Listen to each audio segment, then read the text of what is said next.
Surely one little girl terrified this way is one too many. The floods drove Zainab from her home. Her little boy, Rajav, is sick, dying. Surely one baby dying from cholera is one too many. Tomorrow may be too late to protect innocent children caught up in conflict and disaster. Please, will you do just one thing today to help vulnerable children? Please call now and give just $21 a month to let them know someone will be there for them. When people have lost everything, when they have been forced to flee, when they have nowhere else to go, no hope, we protect them. Please join the people of America who are proud to support this urgent humanitarian work. Children need us today, and we need your support today to keep children alive. Give them something healthy to eat. Keep them safe, and reunite vulnerable lost children with their parents. Because to get through terrible trauma, families need each other. If you can do just one thing to help, please call right away and give $21 a month to help people who have lost everything. Thank you. USAA to me means peace of mind. We had a power outage for 5 days total. We lost a lot of food. We actually filed a claim to USAA to replace that spoiled food. We really appreciated that. We're the Weber family, and we're USAA members for life. Our sale email this month looks great. The store will be packed this weekend. I've got to wax my mustache. Constant Contact email marketing. Powerful stuff. This is an apple. You can look at it from the left, you can look at it from the right. But it doesn't change the fact that this is an apple.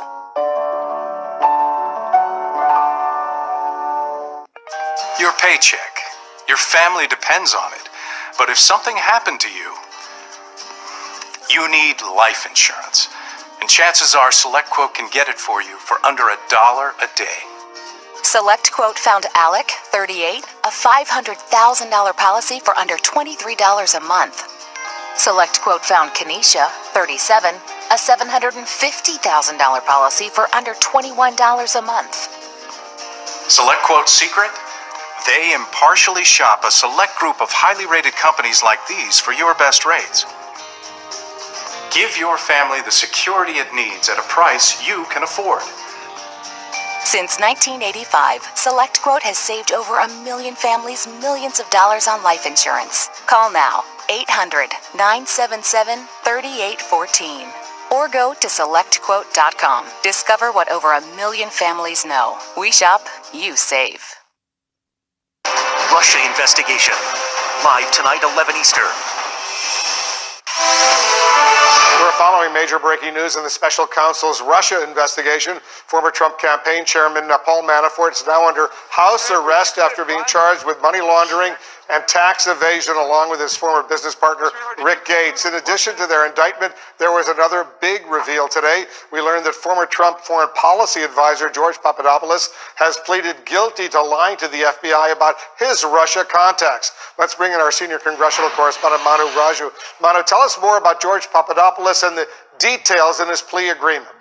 Well, Wolf, prosecutors lay out in extensive detail today in documents that were just unsealed about George Papadopoulos and this extensive effort that he undertook to try to set up a meeting between senior officials at the Kremlin and Trump officials. Now, the White House downplaying Papadopoulos' role in the campaign, but tonight, Wolf, there are a lot of questions about the efforts that he undertook and questions about why he lied to investigators.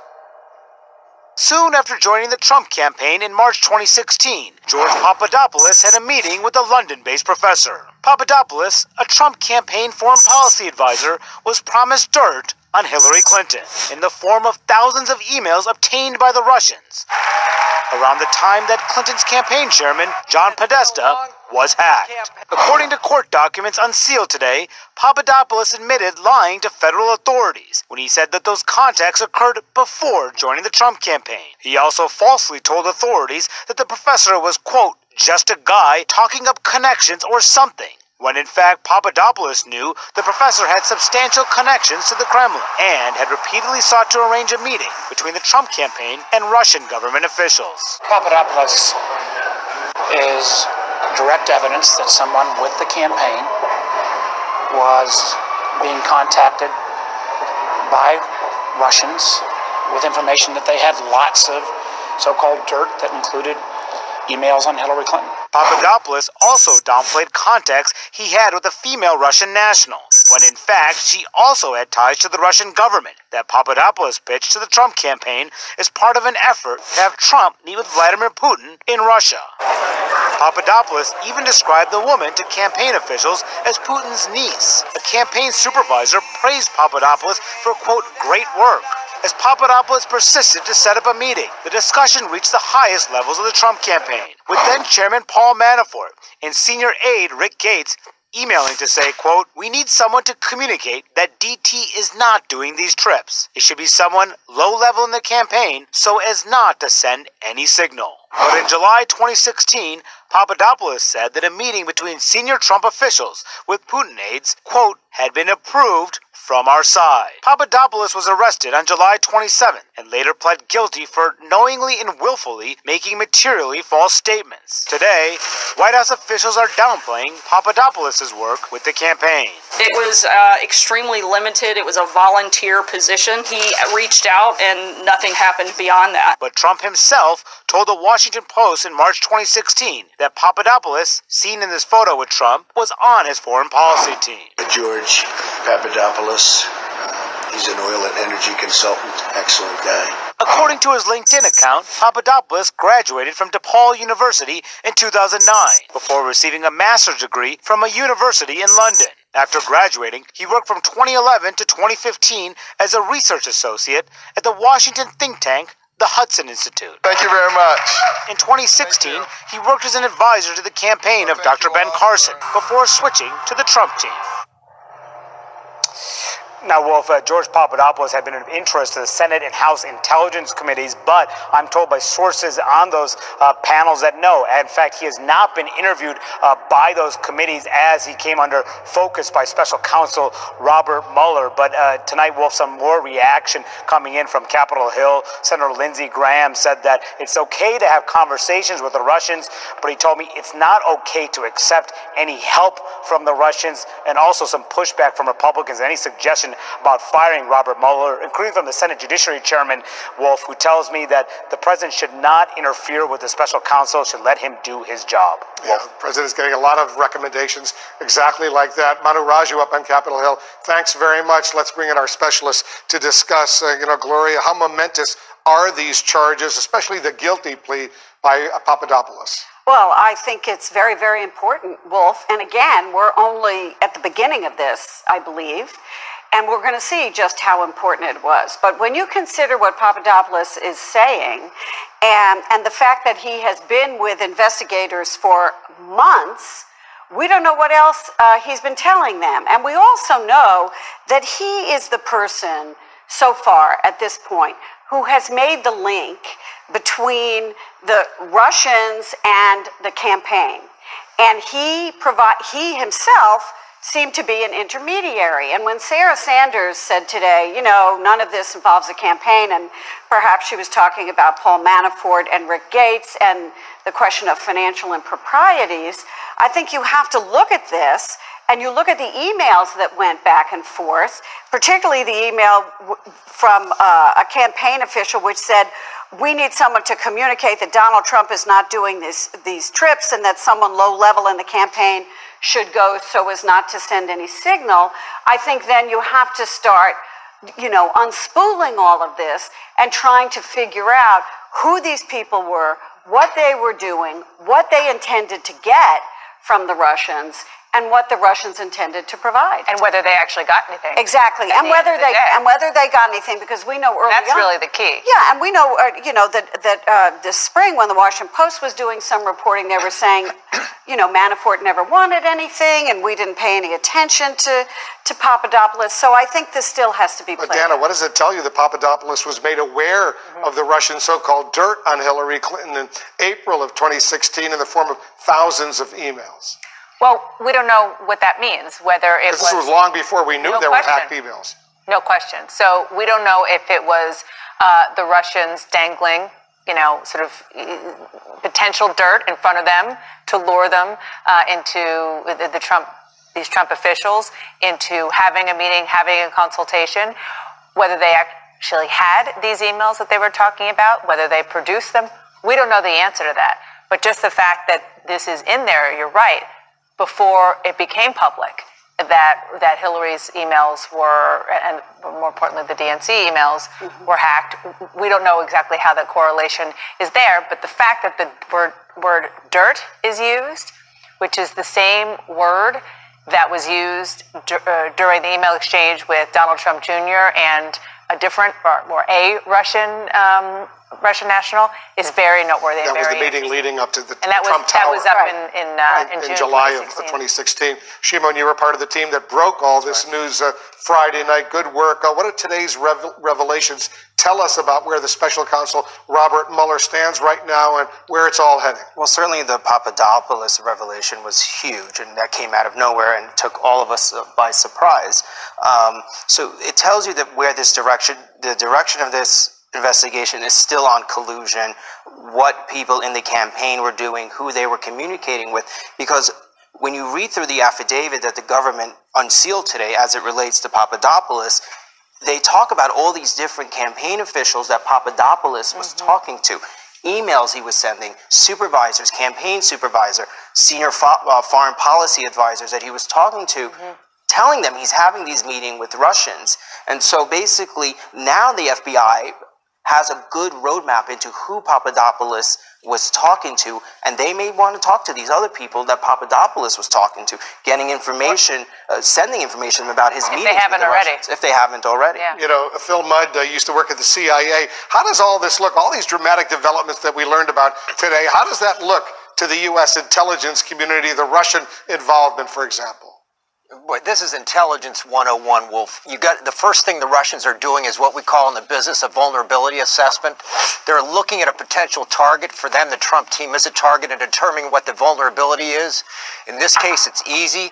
As Dana was saying just a moment ago, the vulnerability is dirt on Hillary Clinton, whether it's an approach to Donald Jr. or an approach, in this case, to another advisor.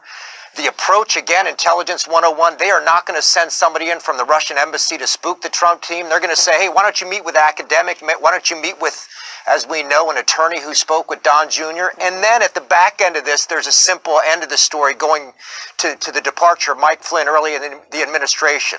There's a cost to that kind of cooperation with the Russians, and they're going to say, we'll give you stuff. One of the things we want is relief of sanctions. We know the reason Mike Flynn left was an inappropriate conversation with the Russian ambassador, potentially about sanctions relief. So this is a classic. They assessed our vulnerabilities, determined how to exploit them, and then determined what they could get in return. Intelligence 101.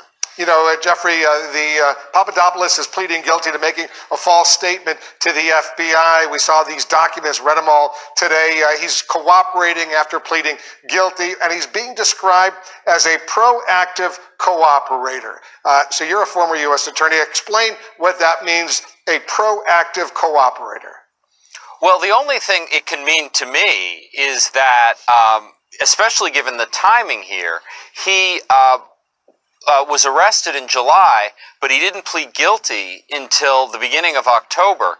It certainly suggests that during those months of July, August, September, in the beginning of October, he may have been wearing a wire. He may have been talking to his former colleagues. That is what proactive cooperation means to me. And if he is, or if he did do that, the mind reels at the possibilities. Now, I don't know if he did that, and I don't know if who he spoke to if he did. But, that is the kind of gold prosecutors look for, which is admissions from their targets. And there is no better way to get admissions than to have someone who they trust wearing a wire. Well, let me ask Phil. He used to work out, in addition to the CIA, at the FBI. You think he might have been wearing a wire over these past few weeks or maybe months in order to ingratiate himself with the prosecutors? Heck yes, there's two ways that you build an intelligence case. The first way is through sources, that is informants, human beings, and the second way is through wires, that is intercepting people's communications. A communications picture, Wolf, can give you a snapshot of things like financial transactions. It cannot get inside somebody's head to talk to them about things like intent. So this guy, for the past 60 days, can fill in significant pieces of the puzzle when he's talking to people about why they were doing what they were doing. You can't get an entire picture from financial records and emails. I agree with Jeffrey. His comments would be critical. And if I could just elaborate on that, he was in these conversations with the Trump officials about Russia, about the contacts with Russia. Obviously, they were not very cautious on email. The emails are very explicit. Presumably, they were not very cautious in their conversations either.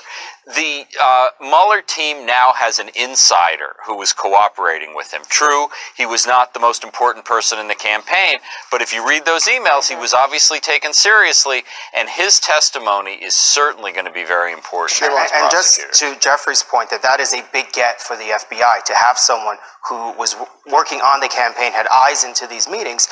Also, just to go back to also kind of what Jeffrey was saying, today, the plea hearing where Papadopoulos pleaded guilty was also unsealed.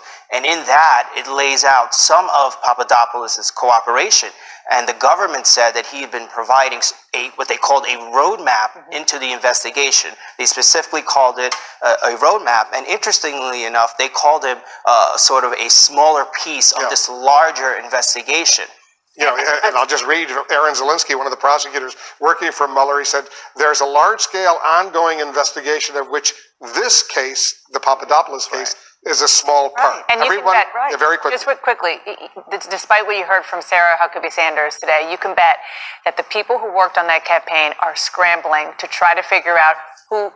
They weren't those people. Who were the people who went unnamed in the affidavit and the indictment, who were involved in getting these emails and emailing one another about Russia? And he fills in all the blanks for them. I mean, they already had an idea. They go to him. He cooperates with them. They give him some information. He fills in the blanks, and then they move up the chain. Everybody stick around. Don't go too far away. There's more breaking news. We'll be right back.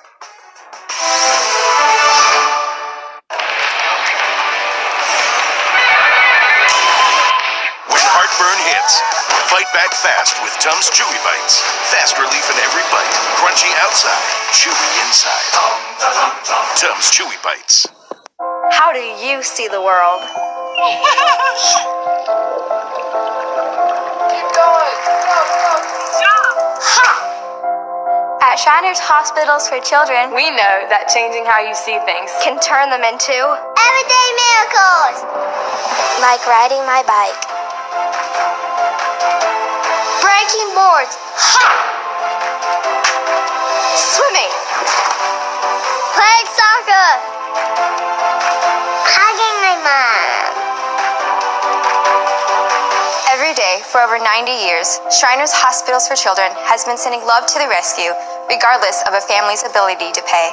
At their 22 locations, they are leading children's medical research with breakthrough innovations for kids right in your community.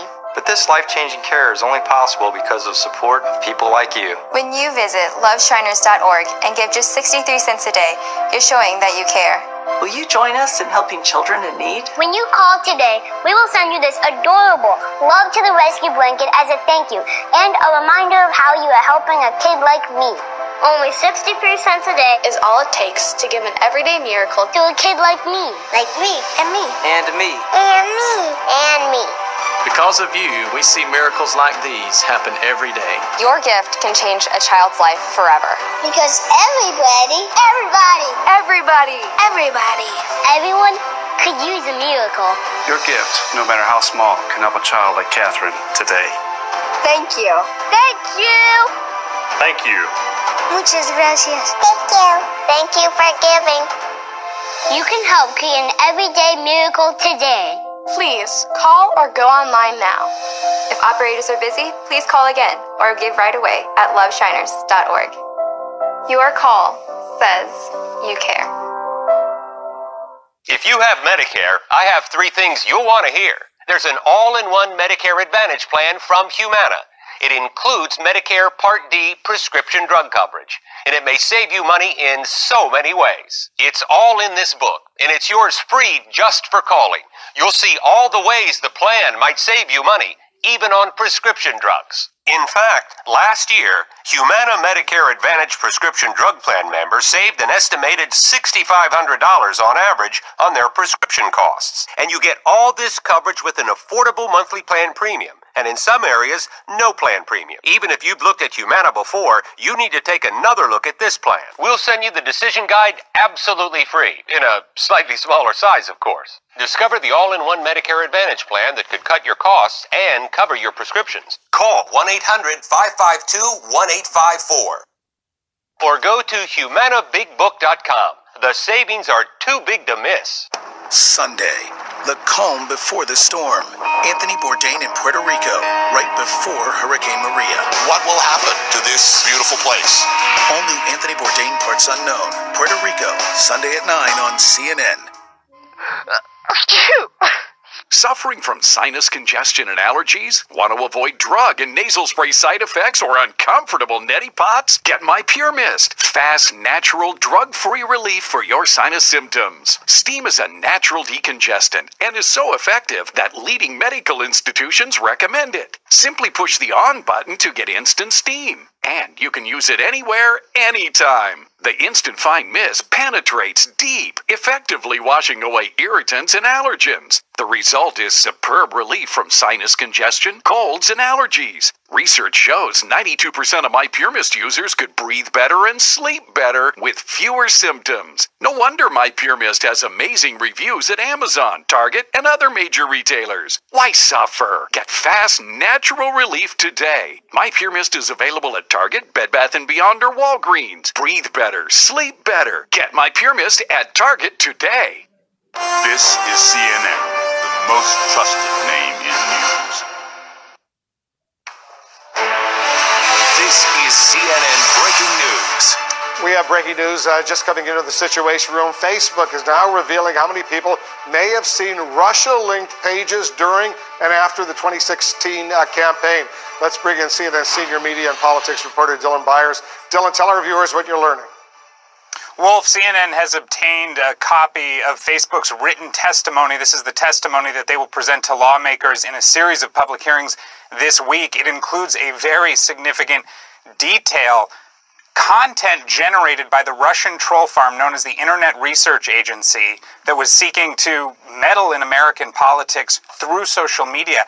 That content was served to 126 million Facebook users in the United States, according to Facebook estimates. That is more than half the total U.S. voting population. That is a significant number. Now, of course, one ad, one story promoted or created and generated into somebody's timeline doesn't necessarily mean that they saw it. It doesn't necessarily mean that it influenced the way that they voted in the 2016 campaign or the way they felt about American politics. But that is an extraordinary number, and it is so much higher, Wolf, than the reach that Facebook had previously disclosed. You'll remember Facebook CEO Mark Zuckerberg initially said it was crazy to think that Russian meddling had any influence in the 2016 election. Then they said ads bought by the Internet Research Agency may have reached more than 10 million voters. We're now looking at a number of 126 million Americans who may have been exposed to content generated by this troll farm, which is backed by the Kremlin. Yeah, it's pretty amazing. Dylan Byers, thanks very much for that. Phil Mudd, what does that say to you when you hear those kinds of numbers and the success of this Russian troll farm? I can't overestimate the significance of this. Let me tell you why. The Congress of the United States is focused on questions like, what did Trump advisors do? what's happening now in terms of these revelations about Facebook have to twist government on its head. When we go forward 2 years, the question Congress should be asking is, how do we ensure that the U.S. intelligence community, which is going to be very nervous about cooperating with a bunch of techies out in Silicon Valley, is passing information about Russian activities on the internet so Facebook real-time, I'm not talking about 30 days, I'm talking about real-time, can take stuff off the internet. What I'm saying, Wolf, is we need a war room where the National Security Agency and the CIA and the FBI are together with Facebook, giving that Facebook top-secret information to react to. The government just doesn't work that way today. They got to get this stuff off the internet. But Jeffrey, it does raise all sorts of legal questions, right? Oh, it's this is a real brave new world, and we often talk about media bias and what does Fox do, what does MSNBC do. The real news source for so many Americans is their Facebook feed, and there is almost no quality control into what goes into Facebook feed. Facebook doesn't tell us what the algorithm is that chooses what stories we get. They don't tell us. Now, they say they are going to start telling us is like who's paying for everything that people see in their Facebook feed. So it goes to the whole idea of how voters are persuaded of their views now. And, Facebook is making a very slow and very cautious start, but they have a big responsibility for how American politics works now, and they really haven't stepped up so Congressional hearings later this week. Sure, and I think, with this Facebook news that Dylan is reporting, we get a sense of the enormity of what the Russians were trying to do here.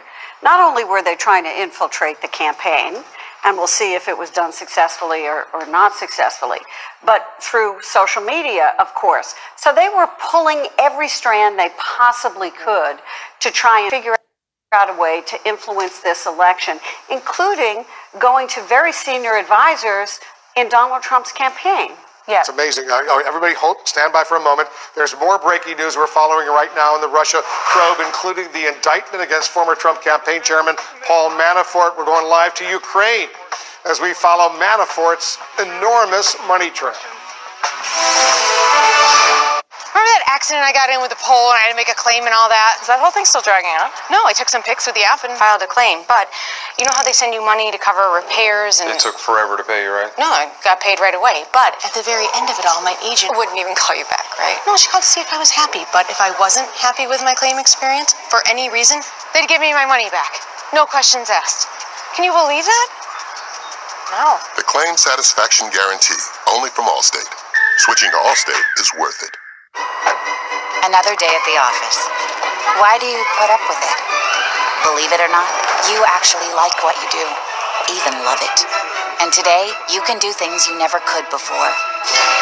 You're working in millions of places at once with IoT sensors, analyzing social data on the cloud to create new designs, and using blockchain to help prevent fraud. So get back to it and do the best work of your life. QuickBooks introduces Rodney. He has a new business teaching lessons. Rodney wanted to know how his business was doing, so he got QuickBooks. It organizes all his accounts so he can see his bottom line. Ah, that's a profit. Know where you stand instantly. Visit QuickBooks.com. The typical vacuum head. It can struggle with large debris and stuck on dust. At Shark, we asked, what if the vacuum head could do more? So we removed the front wall and added a rotating soft brush. So while deep cleaning carpets, you can also grab large particles. Even pull in piles. And directly engage floors for a beautiful, polished look. Shark Duo Clean. Invented to help you do more on carpets and floors. The next era belongs to those who help ensure the next energy to power our dreams will be American energy. This is our era. This is America's energy era. Next era energy.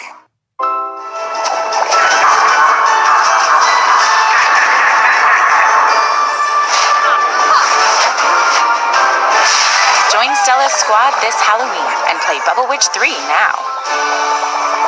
Introducing the brand new South Beach Diet. I'm Jesse James Decker, and if y'all want to know how I stay in shape, I do it with the South Beach Diet. Lose up to 9 pounds and 3 inches overall in your first 2 weeks. Order your 28-day plan today with fully prepared meals delivered to your door. Breakfast, lunches, dinners, even snacks. Lose weight and get in the best shape of your life. It's safe and healthy weight loss, easy to follow, and it works. I've lost 20 pounds on the South Beach Diet. South Beach is a low-carb, low-sugar, high-protein program that burns fat and transforms your metabolism. I lost 24 pounds on the South Beach Diet. Order your 28-day plan right now and receive a week of our all-new South Beach Complete Shakes free. They're packed with 20 grams of protein, low sugar, an excellent source of probiotics, vitamins, and they taste great. Call or go online in the next 2 minutes and we'll even throw in free FedEx shipping. Lose up to 9 pounds and 3 inches overall in your first 2 weeks. Trust me, the South Beach Diet works. Call or click right now. Call or visit southbeachdiet.com and get 1 week of shakes free. Russia probe bombshell. Indictments for former Trump campaign chair Paul Manafort and associates. As one campaign advisor pleads guilty to lying to the FBI about his Russian contacts. Jake Tapper hosts Russia Investigation. Live tonight, 11 Eastern. Hi, Kathy Mitchell with my new Red Copper Flipwich sandwich maker. It lets you flip, flip, flip delicious hot sandwiches in just minutes. Place in cheese, bacon, and beaten egg. Close the lid and lock the handle. Then flip. Presto, a hot and hearty breakfast sandwich. It's the best way to press, flip, and cook mouth-watering burgers. Or make 6 hot dogs at once. Flipwich is really non-stick. Even my overstuffed cheesy pita pizza comes right out. Use ordinary bread. Add any pie filling. Wow, delicious pudgy pies right before your eyes. Call now and get my Red Copper Flipwich for just $19.99. Plus get my recipe book free. But wait, you can get a second complete set. Just pay a separate fee. And I'll include our new Forever Sharp copper knife. Free. An incredible value. Call now. Call 1-800-736-6574 to get your Flipwich. Call or visit flipwich.com. So call 1-800-736-6574. Deluxe version available. Order now. This is CNN, the most trusted name in news. Tonight, one of the most prominent targets in the Russia investigation is formally under indictment. The charges against former Trump campaign chairman Paul Manafort stem from his work on behalf of a key Vladimir Putin ally in Ukraine. CNN senior international correspondent Clarissa Ward is joining us now live from Kiev, the capital of Ukraine. Clarissa, the indictment details the close working relationship between Manafort and the former Ukrainian president. So tell our viewers why that is so critically important.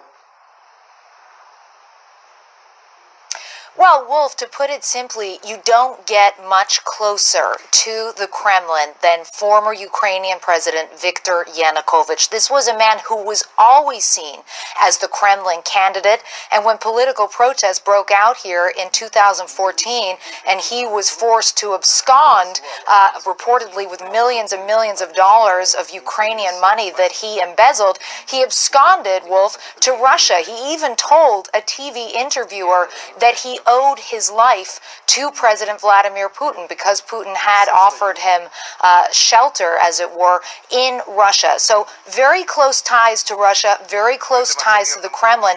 Beyond that, though, this is a man who stands accused of rampant corruption. There is, of course, a lot of corruption. It's endemic in the Ukrainian political culture, but even by Ukrainian standards, Yanukovych stood out for having stolen hundreds of millions of dollars, potentially, from this country. He also stands accused of potentially having called on riot police to fire bullets on those pro-Western demonstrators who took to the Maidan Square back in 2014. He's also accused of imprisoning his political opponents. So clearly, by any measure, a highly controversial figure with very close ties to President Vladimir Putin, to the Kremlin, raising the question of why anyone involved in U.S. politics would want to be so deeply and intimately involved with someone who was so close to Yanukovych, Wolf. Well, Paul Manafort was very, very well paid in the millions and millions of dollars. Has there been any reaction in Ukraine yet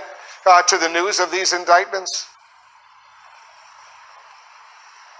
Well, this is kind of interesting, Wolf. We've seen some sporadic comment coming from mostly activists who were staunchly opposed to Viktor Yanukovych and the sort of kleptocracy that he really presided presided over. But what we haven't heard from yet is the government, is Petro Poroshenko, the country's president. And one reason that analysts are suggesting we haven't heard something from the Ukrainian government yet is because the Ukrainian government is perhaps concerned or anxious about upsetting the White House.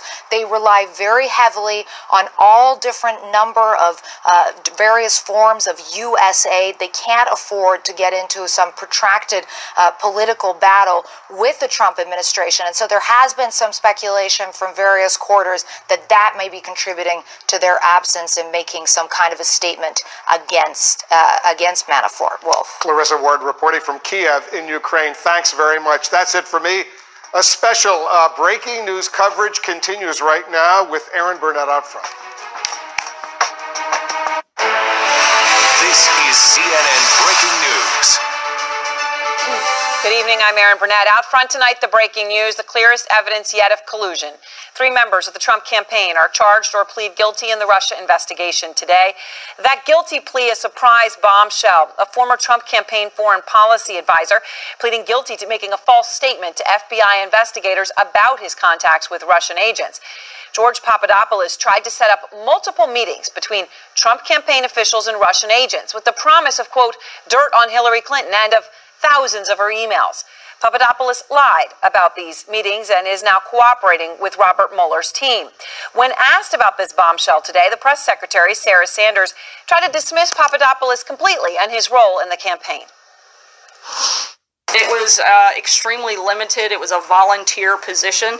And again, no activity was ever done in an official capacity on behalf of the campaign in that regard. Okay, here's Papadopoulos with Trump at a March 2016 meeting of Trump's foreign policy advisors. A pretty small meeting, those guys at the table, and George Papadopoulos is there. And lest that not be enough for you, here's Trump himself speaking to the Washington Post about that, quote-unquote, volunteer. George Papadopoulos, he's an oil and energy consultant, excellent guy. Excellent guy, part of the foreign policy team. And by the way, on this word volunteer that Sarah Sanders used, Papadopoulos was a volunteer, just like Paul Manafort in a sense, right? Who didn't take a salary as the chairman of the campaign, and kind of like the president himself, right? Who isn't taking a salary at all as president of the United States. This breaking news on Papadopoulos is crucial, though, and it comes as Mueller charges Paul Manafort and Rick Gates with 12 counts of criminal misconduct, including conspiracy against the United States, and $75 million of improper funds, including money laundering. Both are under house arrest tonight. Their bond set at $10 million for Paul Manafort, $5 million for Rick Gates. And the charges could result in up to 15 years in jail for Manafort, nearly 13 for Gates. These are very, very serious charges tonight. Although earlier, the press secretary, again, Sarah Sanders, dismissed all of it, saying it actually isn't about Manafort, Gates, or Papadopoulos, or even Donald Trump. No, guess what? It's about Hillary Clinton.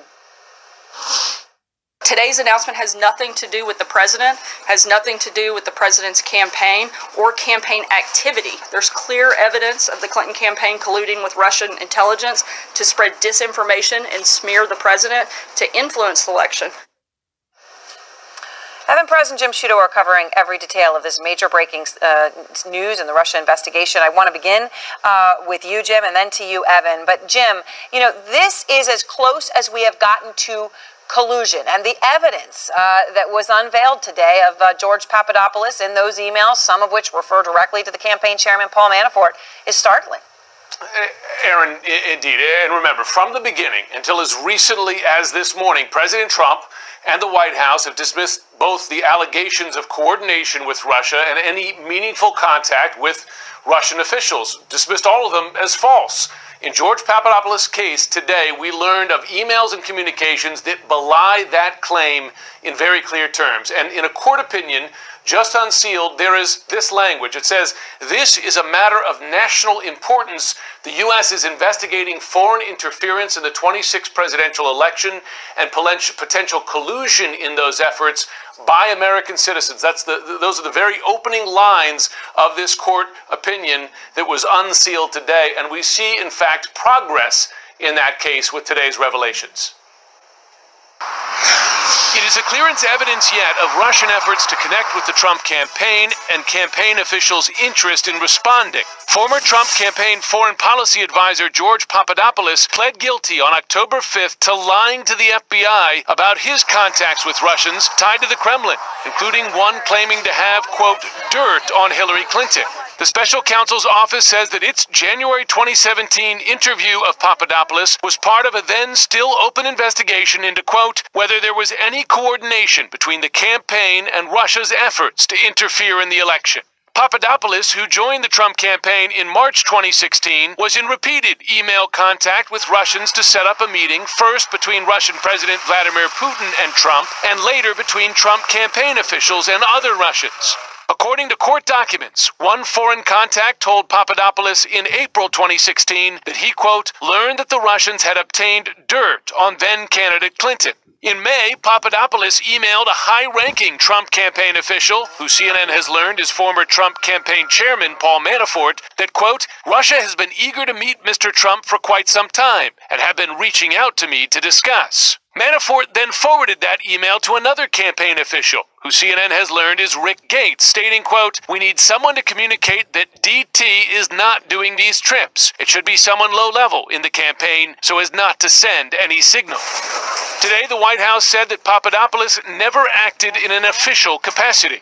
He reached out and nothing happened beyond that, which I think shows, one, his level of importance in the campaign, and two, shows what little role he had within coordinating anything officially for the campaign. But emails included in the court filing indicate that he did at times have campaign backing, including one in which a campaign supervisor told Papadopoulos, quote, I would encourage you to make the trip if it is feasible.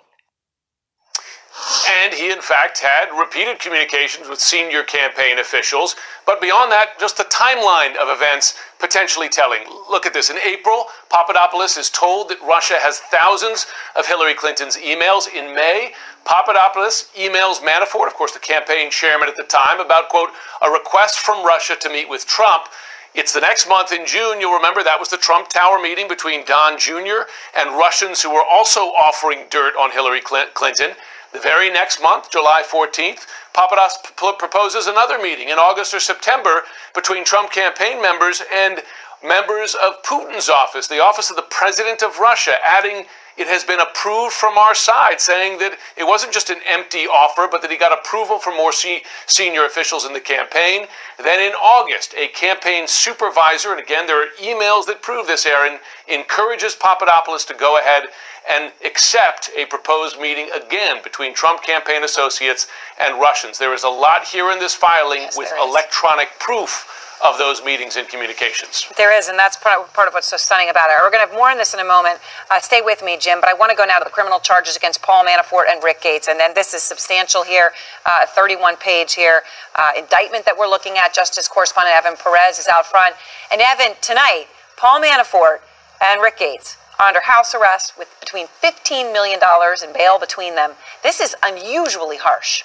It really is. I mean, if you consider that Bernie Madoff had a $10 million bail agreement is when he was arrested. So this sort of gives you a sense of how harsh they're going after both Manafort and Rick Gates. And these charges, as you described in these 31 pages, 12 counts in all. They allege conspiracy against the United States, conspiracy to launder money, unregistered agent of a foreign principal. That's basically acting as a foreign agent on behalf of Ukraine, false and misleading U.S. Foreign Agents Registration Act statements, again, failing to register as an agent of Ukraine, and then when they did, allegedly misleading the government, and 7 counts of failure to report foreign bank and financial accounts. And Aaron, we're talking about $75 million that go through these bank accounts, these offshore accounts in Cyprus and St. Vincent and the Grenadines, places where, according to the government, they were trying to hide this money.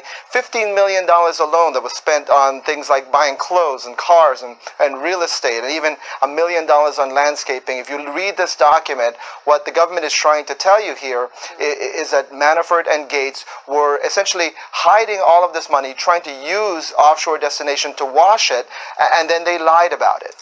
I mean, it's pretty stunning. And in the 31 pages, obviously incredibly detailed, as you point out. I mean, every single landscaping bill is in here. And by the way, there's something strange about the landscaping bills adding up to nearly $1 million. Who knows what those were. But look, it makes it clear from your reporting, Evan, that Mueller wants to squeeze Manafort. I mean, what is his ultimate goal here? That's right. I mean, if you look at this and you see, I mean, they're throwing the book at Manafort, and I think one of the goals here is to get Gates and Manafort to have perhaps divergent, interests. Essentially, Manafort they think might be able to flip up, and so who is above Manafort? I mean, you're talking about the campaign manager, and so the persons above him are, of course, the president and other people closer to the president. So it's clear that this is where the direction that they're going with this case, Aaron. Right, and of course there's a question of what Manafort would know about the president, certainly related to Russia, but also possible financial fraud or crimes himself. Let me bring Jim Sciutto back here, Evan, because, for both of you, the big question here is whether this is the beginning or whether this is the end. We're now seeing, these documents and a guilty plea. Jim, you're reporting that these court documents about Papadopoulos in particular seem to be very much the beginning, part of a larger investigation. Well, listen, it's hard to imagine this is the end, and Evan knows this as well or better than me, that when you have prosecutions like this, the prosecutors will go at what they can get the goods on immediately, and that is clearly Manafort's and Gates' business dealings or something that there's a money trail. You can document this in a legal sense very quickly. Then you look for other witnesses who might look to help you out, and that appears what they had. It's funny, we've been talking for some time as, is there someone in this mix who might begin cooperating, and you have at least one of those people. Papadopoulos, a name that was not on many people's lips before today, is someone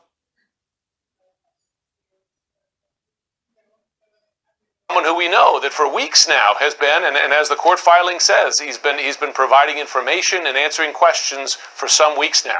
And that obviously could be very crucial because nobody knew that he was cooperating, and certainly no one in Trump world knew he was cooperating. So any conversations he might have had with them in that time, that's going straight back to Mueller. So Evan, do you have any indication when we talk about where this goes on others that have been questioned?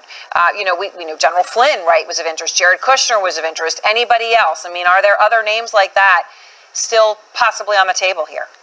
Right, there's a lot of mystery about some of the smaller players, Aaron, about whether or not they have come in and perhaps given some information to the special counsel. We don't know whether or not, for example, Michael Flynn has provided any information. It appears that for all the speculation that there might be a deal in the making there isn't one yet. And part of the issue there is that Flynn just didn't do business like this, foreign agent representation, that is. He was working on behalf of the Turkish government. He did it for a very, very short period of time compared to Manafort. As far as Kushner, there has been, according to him, his representatives, there's been no request for information from him. And so we do know that there is some interest in Kushner's dealings, but we don't know whether or not the special counsel believes that there's something there to bring charges on. Right. And of course, again, the big question, as you say, when you talk about flipping up, the big question is, does this go to the president? Thank you both so very much. And I want to go now to Jeffrey Kramer, former assistant U.S. attorney, Nia Malika Henderson, senior political reporter, and John Dean, President Nixon's White House counsel during Watergate. So, John, how momentous is today? Well, I thought it was a pretty big day. I thought the Manafort timing was very interesting in that they let that go out and followed up from the special counsel's office with the Papadopoulos indictment, or their guilty plea they had there right after the White House had said, "Oh, there's nothing to look at here." So I think it's a big day, and it was well orchestrated by the special counsel, and certainly, to me, that's just the tip of the iceberg that we saw today.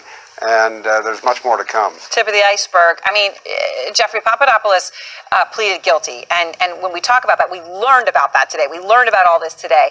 But he actually pleaded guilty a few weeks ago, and he's been cooperating with the special counsel's investigation since July. But no one knew about it, right? Nobody knew about it. So during that time, he could have interacted with Trump people, essentially as an agent of Robert Mueller, and they would not have known it. How important is he? Well, when you read I think that's crucial. Aaron, Go ahead, Jeffrey. Sorry, go ahead. Okay. I think that's crucial because you're right. There's 3 months where he was dealing with a special prosecutor, but no one knew about it. So while he can't then be sent back in with wearing a wire or something like that with represented people, he can't be an agent of Mueller, as you indicated, and deal with represented people. He can be sent back in wearing a wire, dealing with people a little bit above him who probably wouldn't have been represented at that time. So if you had a conversation with this gentleman in the last 3 months, you're probably reviewing that in your mind because chances are Robert Mueller knows about the conversation, and the chances are pretty good he's probably heard your voice in that conversation. It's pretty stunning. I mean, Nia, when you think about it, what we're talking about here, and I think just to underline what Evan just said, you're talking about a bail here. Bernie Madoff was the same level of bail that they have put on Paul Manafort. That is the level of gravity with which we all need to understand this story should be taken.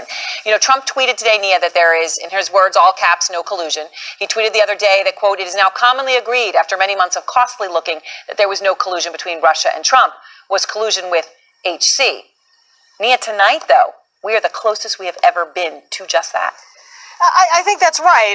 Donald Trump is wrong with that tweet, essentially saying there's no there. We see today that there is plenty there, and probably more to come. If you look at some of the transcripts that have come out of the court sessions, it sounds like what we learned today from Papadopoulos is sort of a smaller part of a larger investigation. It was really stunning to read his plea deal. First, we got the Manafort indictment, that 31-page indictment, 12 counts. And then the Papadopoulos really detailed accounts of his email exchanges with high-level folks in the campaign, Manafort and Gates, and talking very specifically about Hillary Clinton, emails, and Russia. I mean, this is, we use the word sort of bombshell over and over throughout the course of this investigation. I think this was one of those days, well, this really was a bombshell because for the first time, we really got a sense that there were conversations at the uppermost levels of the Trump campaign about Russia, about Hillary Clinton, and about emails. You have the White House kind of still saying with Papadopoulos, there's no there, he was just a volunteer.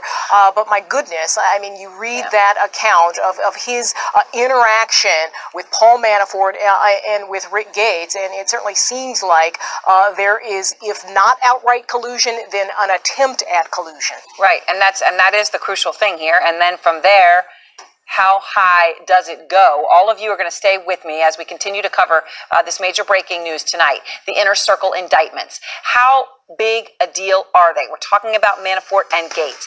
And where do they tell us about who is next? That crucial question of how high this will go. Plus, President Trump admitting tonight that the indictments are causing worry and may affect his standing with world leaders. And Arwa Damon, the first reporter to get to the scene of the ambush in Niger, the very first reporter. She is there. She has her exclusive reporting out front. People here are terrified, confused, and reluctant to talk.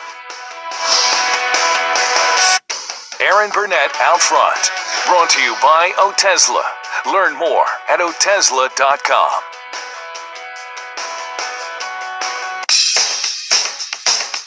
If you have moderate to severe plaque psoriasis, isn't it time to let the real you shine through?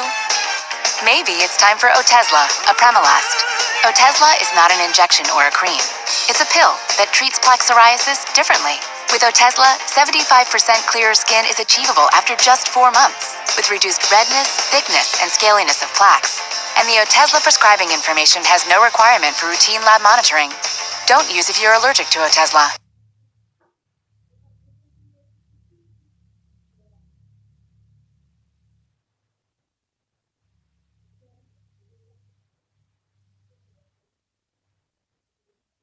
Tell your doctor about all the medicines you take and if you're pregnant or planning to be. Ask your dermatologist about Otezla today. Otezla, show more of you. You worked the Fisher case? That was 7 years ago. 7 years, 8 months, 47 days. I'm quite confident of my recollections. I love myself. The world is a ghetto. I think he's a bit of a genius. Where's the court for white folks? Your client was killed this morning in general lockup. I'm going to find out why. These are dangerous people. Denzel Washington is. I'm not walking away. Rowan J. Israel Esquire. What's Esquire mean? It's a designation slightly above gentleman, below knight. Rated PG-13. Today, innovation in the Finger Lakes is helping build the new New York. Once home to the world's image center, New York State is now a leader in optics, photonics, and imaging, fueled by strong university partnerships, providing the world's best talent, and supported with workforce development to create even more opportunities.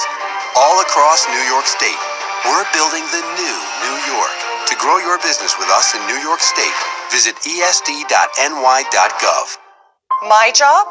Create a workplace that provides great experiences and builds value. That takes an accomplished HR team with the latest skills and know-how, and nothing spells that more clearly than SHRM CP and SHRM SCP. SHRM's competency-based certifications say HR professionals are ready to build business success and shape the changing world of work. I'm confident when I know an HR professional is SHRM certified. Accredited SHRM certifications are the key to great HR. And great HR makes great organizations. Attention Medicare beneficiaries. Many people with Medicare may be able to get extra benefits and don't even know they're available. You may be able to get dental, vision, hearing, and prescription drug coverage included in your plan. The Medicare Coverage Helpline is accepting calls to see if you're eligible to enroll now. You may be able to get extra benefits including dental, vision, and prescription drug coverage. Hi, I'm Dr. Jason Buchwald. Making sure you go to the doctor and taking all your medications as prescribed can help protect your health. To make it easier, you may now be able to enroll in a Medicare Advantage plan that includes coverage for dental, vision, and prescription drugs.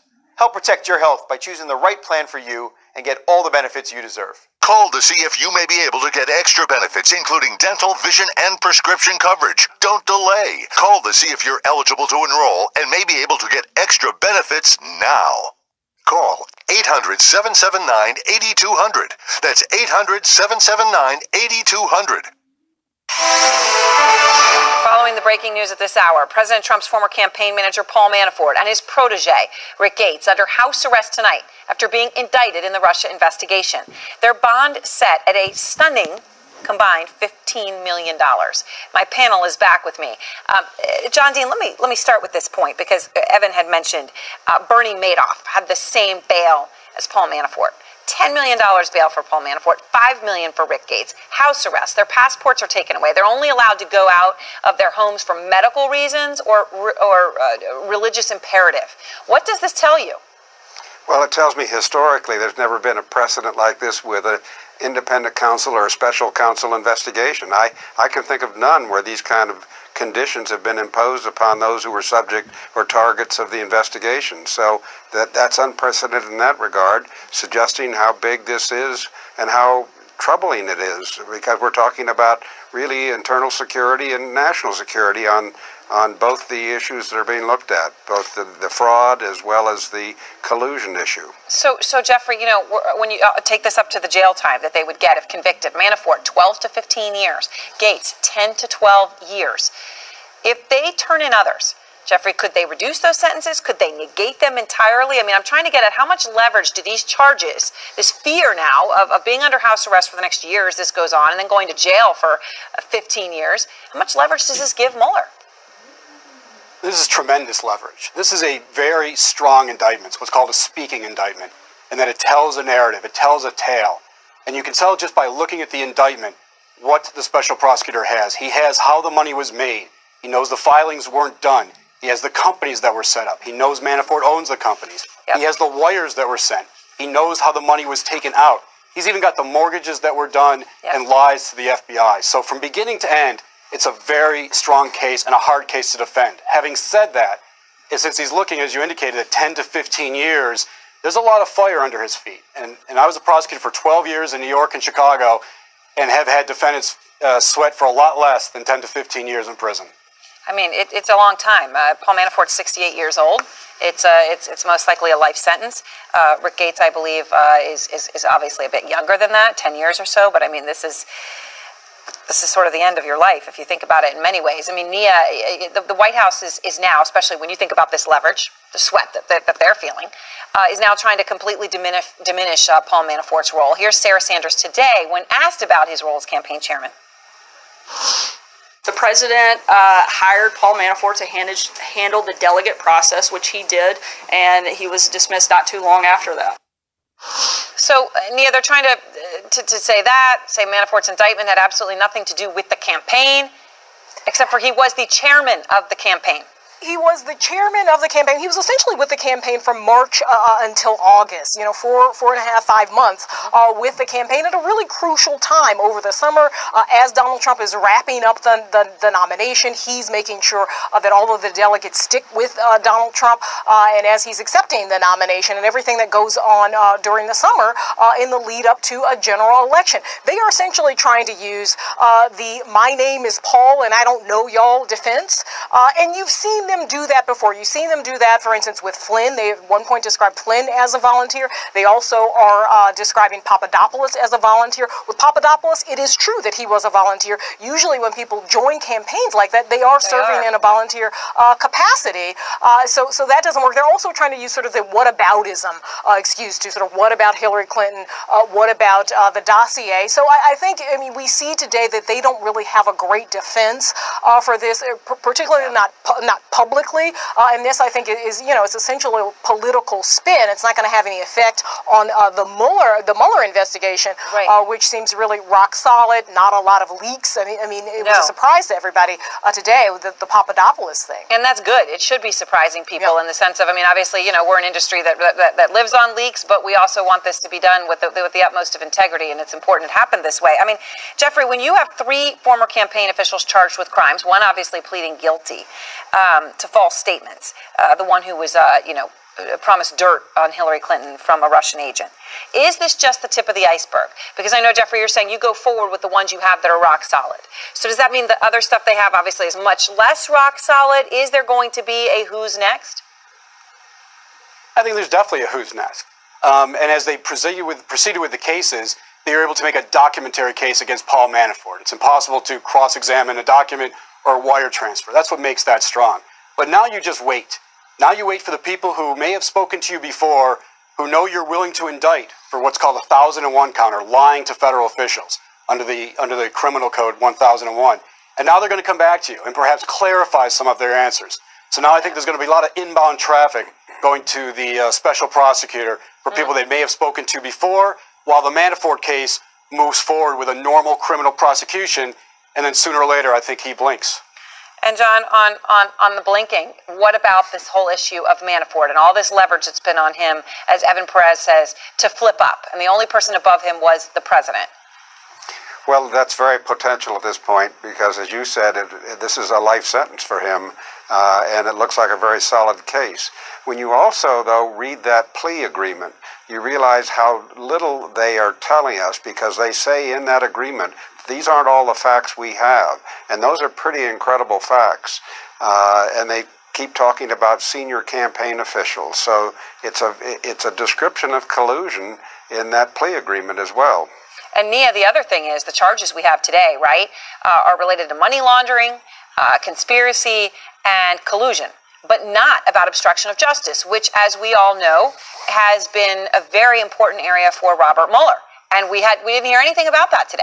Right. I think today proved how little we know about this investigation, right? And how it's being conducted in a way that we might not like in Washington because we like leaks, but it is being conducted in that way, in a very serious way. All of the things we've heard about Bob Mueller in terms of the way he likes to conduct investigations, the way he likes to conduct himself just as a professional, I think proved true today by the surprise, and that they have done this under the radar. They have done it quietly, and there's a lot more that we don't know, and we're going to be finding out about it, the press, in a way that the White House in some ways was caught up by surprise, I think, today as well. And I think a lot of Washington, a lot of the nation is going to be surprised by what we find out in this investigation. All right, thank you all very much. And next, the breaking news, reacting to the latest Mueller charges, White House officials. We are learning about the president's reaction tonight. That is next, our breaking news, and the response tonight from Republicans in Congress. The top Democrat is calling the indictments, quote, a chilling story of blatant lawbreaking. We're on a mission to show drip coffee drinkers it's time to wake up to Keurig. Wakey, wakey, rise and shine. How are you? Well, watch this. I pop that in there, press brew, that's it. So rich. I love it. That's why you should be a Keurig man. Full-bodied. Are you sure you're describing the coffee and not me? All right, off you go.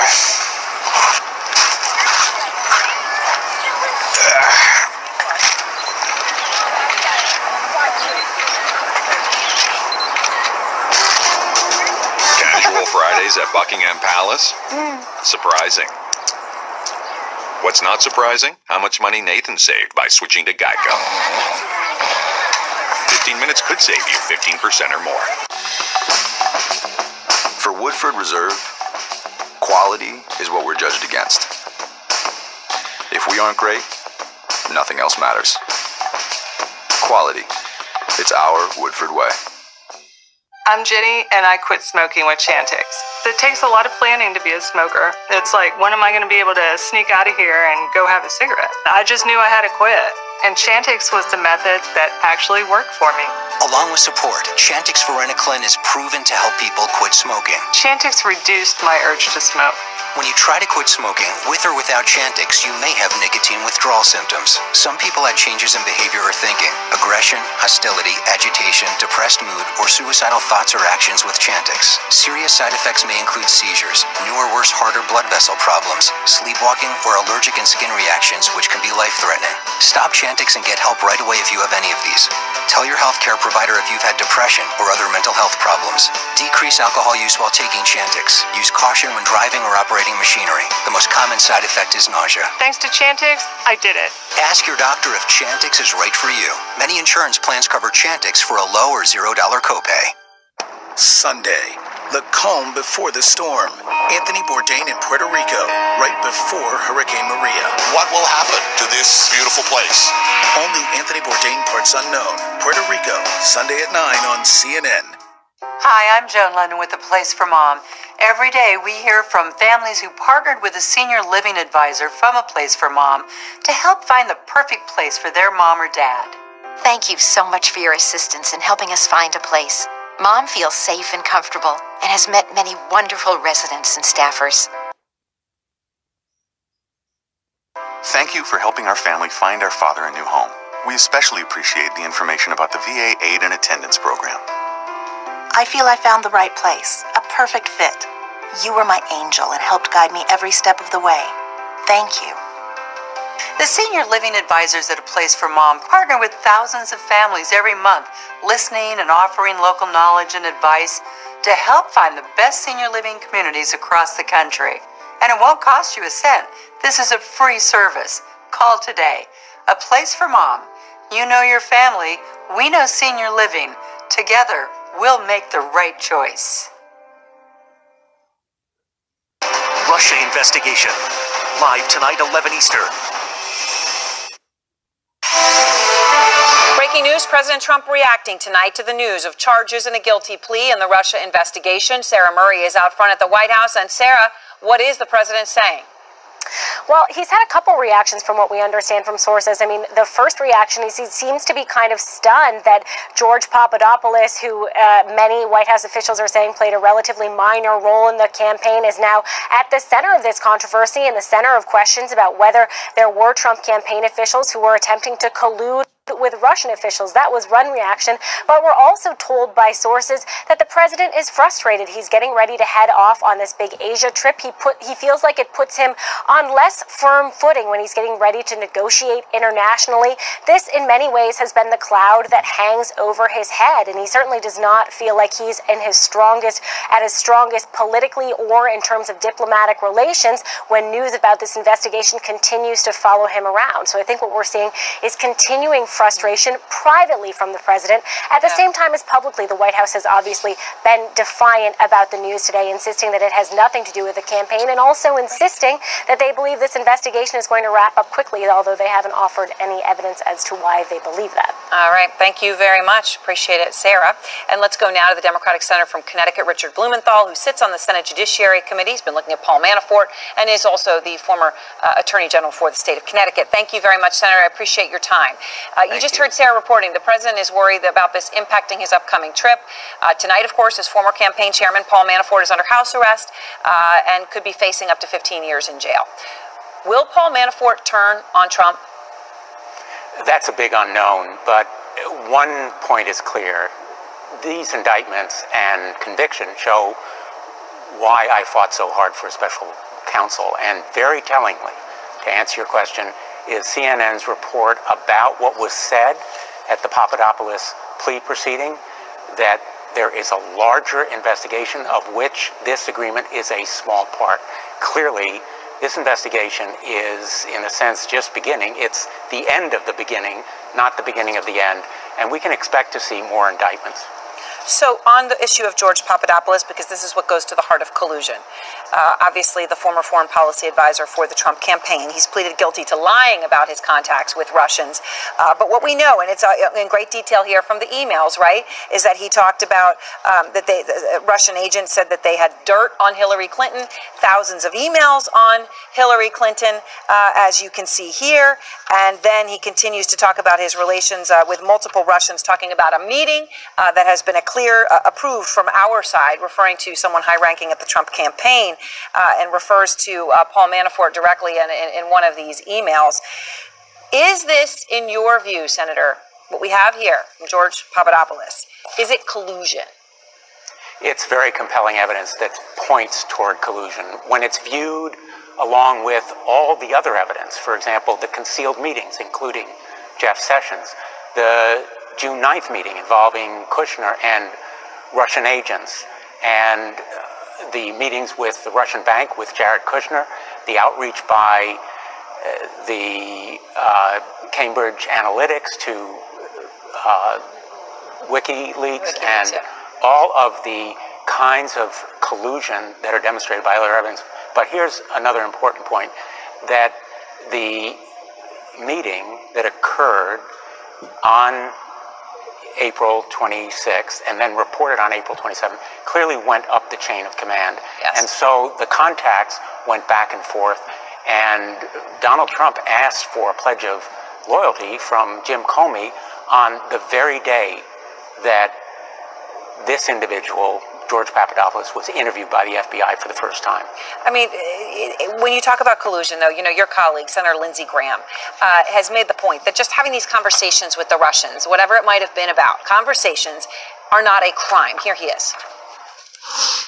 I have no idea what the contact between Mr. Papadopoulos and the Russian professor was. It's okay to talk to Russians. It's not okay to get help from a foreign government when it comes to your campaign for either side. Does he have a point? These conversations or meetings in and of themselves are not a problem. It's only if the information was actually exchanged, which we do not in this plea see evidence of yet. And that's why we're still a ways from any sort of conclusion, any sort of charges of collusion against others in the campaign. But clearly the evidence in this offer of proof at the time of the plea shows contacts aimed at collusion, and we'll see where the investigation goes. I know your committee, and you and I have talked about this. You've been looking at Paul Manafort. You actually had reached a deal with him over the summer to negotiate terms with an interview, hand over documents. But then he stopped returning your committee's calls. I know you're still waiting to talk to him and see those documents. Obviously, that's changed, I'm sure, with what's happened today. What do you think he is trying to hide? Is there more than we see in these 31 pages, $75 million of income tax avoidance, money laundering? He was acting as an unregistered Russian agent, receiving $75 million and then laundering it through various real estate transactions and shell corporations in states where he could be prosecuted if there's a pardon at the federal level. And clearly he's hiding a plethora of money that came to him, but also this conspiracy against the United States that may involve others, as the indictment clearly says. And he may try to protect others, but the special counsel is intent on prosecuting him. All right. Thank you so very much, Senator Blumenthal. I appreciate your time tonight. Thank you. And next, the White House says the indictments have nothing to do with Trump or the Trump campaign. Of course, though, that's not true. And a CNN exclusive from the scene of the deadly ambush in Niger, with the only reporter on the ground there, our Arwa Damon. You don't have an issue sharing your husband? People can have more than one soulmate. I'll say it's crazy, loving another man who's married. Monogamy doesn't work for a lot of people. This is Life with Lisa Lang, Sunday night at 10 on CNN. You ever call your broker for help? When volatility spiked. And? By the time they got me an answer, it was too late. TD Ameritrade's elite service team can handle your toughest questions right away. Good to know. We got your back, Kate. Help from real traders, only with TD Ameritrade. Life happens everywhere, like it never even happened, only happens here. The cleanup and restoration specialists at 1-800-SERVPRO and ServPro.com.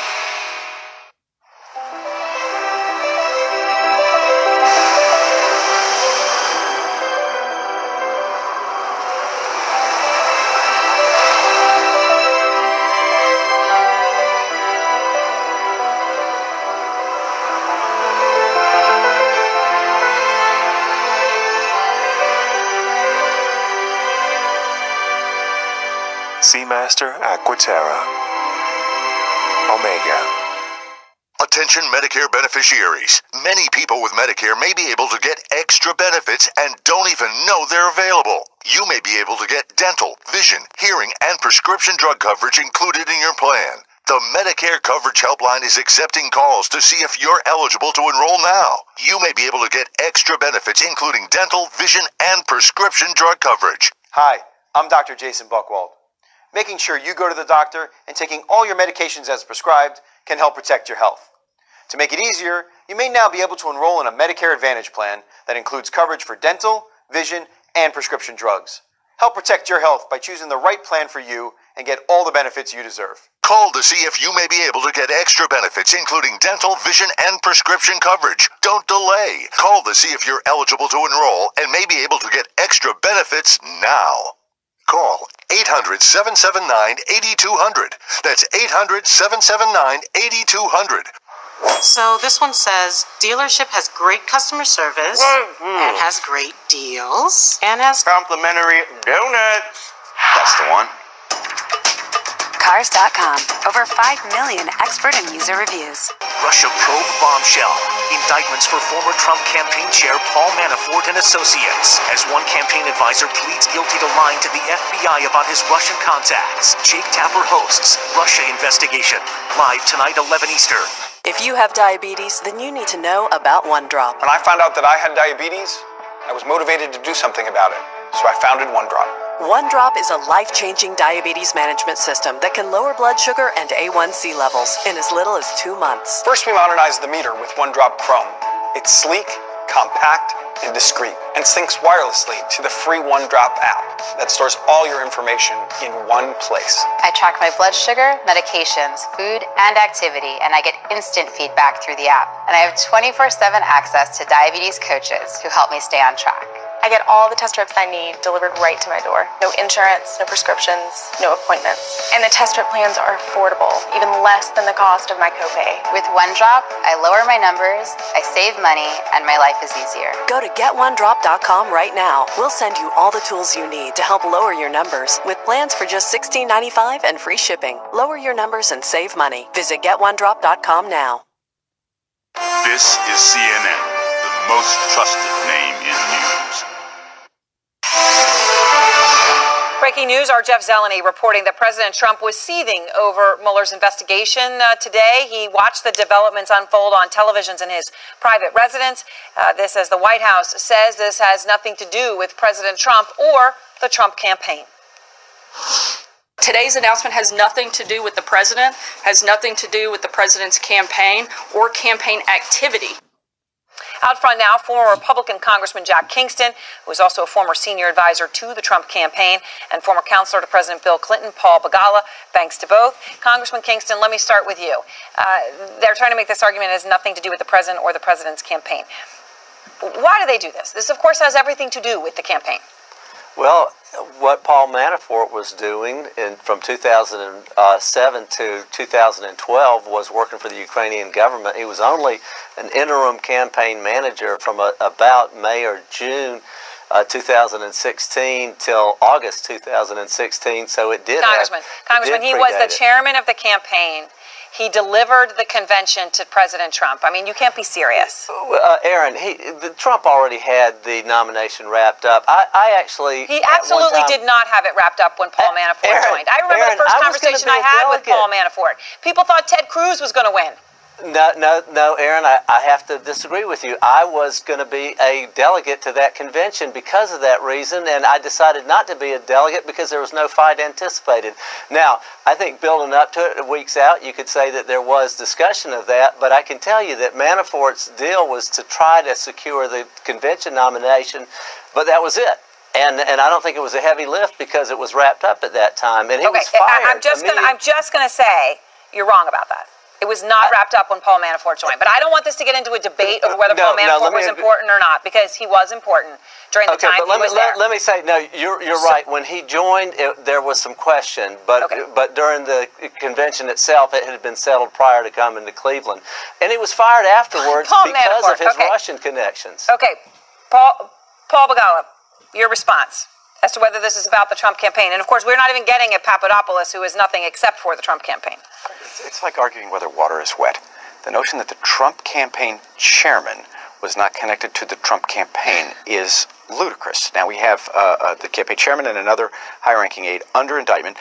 They have the presumption of innocence, I will point out, as a good, loyal American, and so they've not been convicted of anything. But the charges look like they're very serious. And now we have another Trump advisor who has pleaded guilty, Mr. Papadopoulos. What this tells us is the Russians were not acting alone, and that Mr. Mueller has an insider. These are two terrible developments for the Trump White House. We now know to a certainty, man has pleaded to it, that he tried to work with Russians to get dirt on Hillary Clinton to help Donald Trump and to defeat Hillary Clinton. That's a huge problem for Mr. Trump. And now we know that he is, what's the phrase that the Mueller team used? Proactive? Proactive, I forgot the word, but yes. Proactive assistance. Which, yes. Boy, that sounds like he's going to give them a lot more. In fact, they say that in the documents, in the charging documents. They say this is just a small part of the story. I've been through federal investigations. This is where it begins, but this is not where it's going to end. And Donald Trump should be seething because he's probably terrified right now. Paul, but let me say, you would agree that Donald Trump is not responsible for things that Paul Manafort may have done before he was associated with the campaign, which seems to be where the focus of these indictments are. Where the focus of the Manafort indictments are today, but a brick is not a wall. And Mr. Mueller is an expert brick builder, wall builder. He's going to set those bricks in there one by one. And Papadopoulos, Congressman, of course, is 100% about during the campaign and conversations with Russia. Let me say this about him. As somebody who's active in the campaign, I never met him, never heard of him until today. He may have been the key player. I seriously doubt it. I would have known about it. Plus, his name would have been in the news, and he would have gotten some job in the administration if he was a big trusted advisor. It looks to me like he was a kid. He was one of the many volunteers who were in there. He was in a photo op with these volunteer advisors. The president spoke about him specifically. He was authorized by Paul Manafort to have a meeting with Russians, which could have provided dirt on Hillary Clinton and thousands of emails. You can characterize him whatever way you'd like, but he was important enough to have those conversations. Right.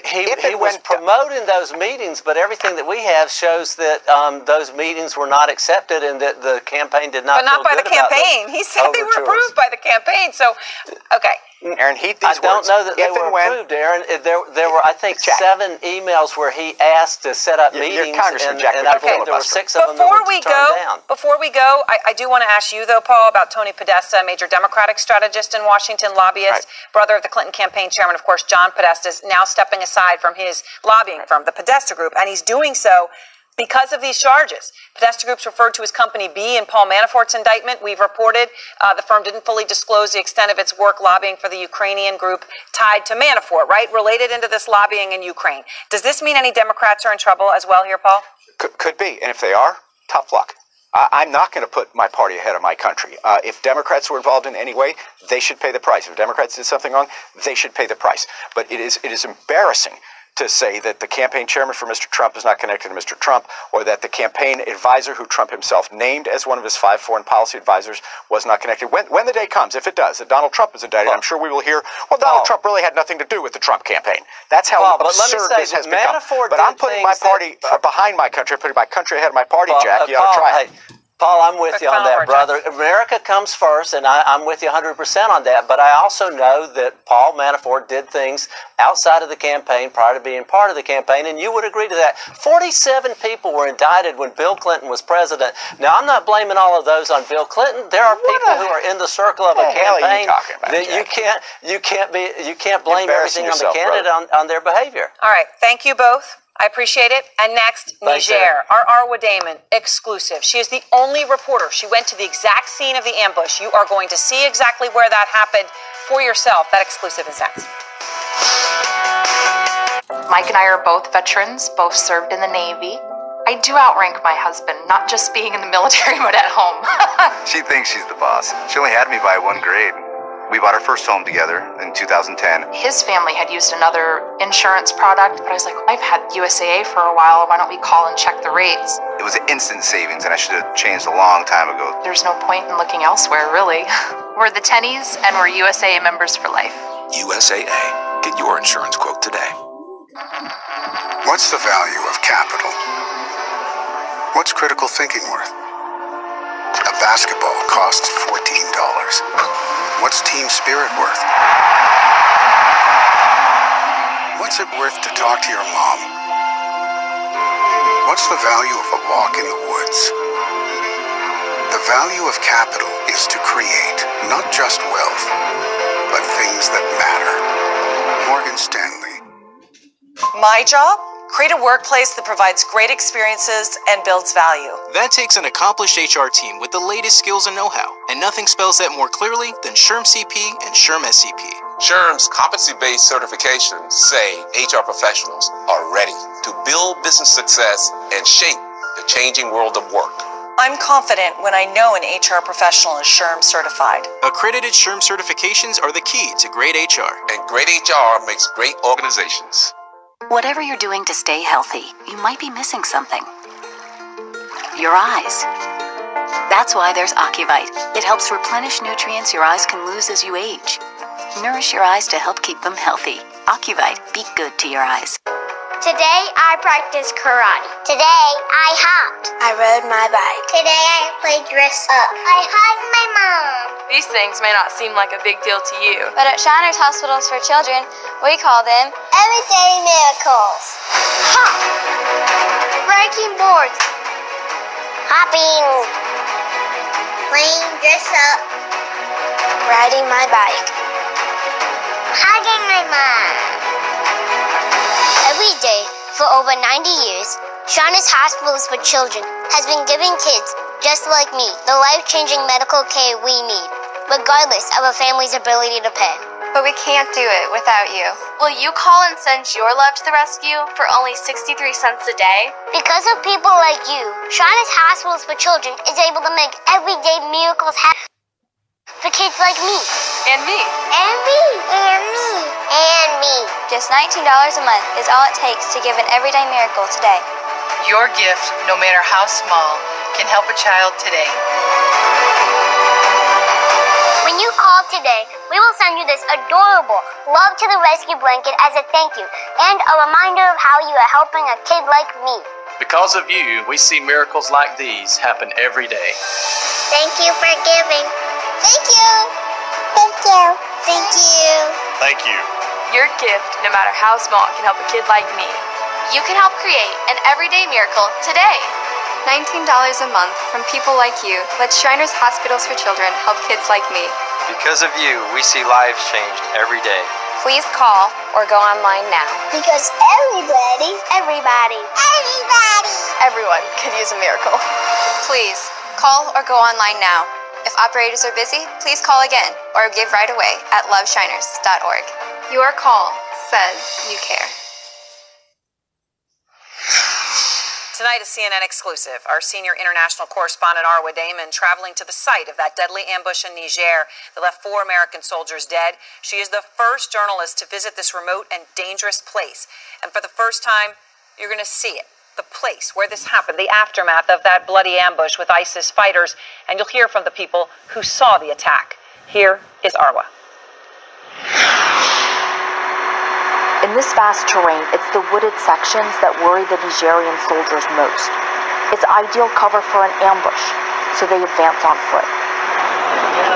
We're headed back to the site of an attack that has thrown this remote border region into a global spotlight. October 4th may have been America's first casualties in these lands, but not Niger's.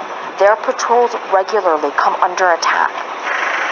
The ground outside Tongo Tongo is littered with heavy caliber machine gun casings, and we ask the soldiers we're with if they know if they were fired by American or Nigerian forces.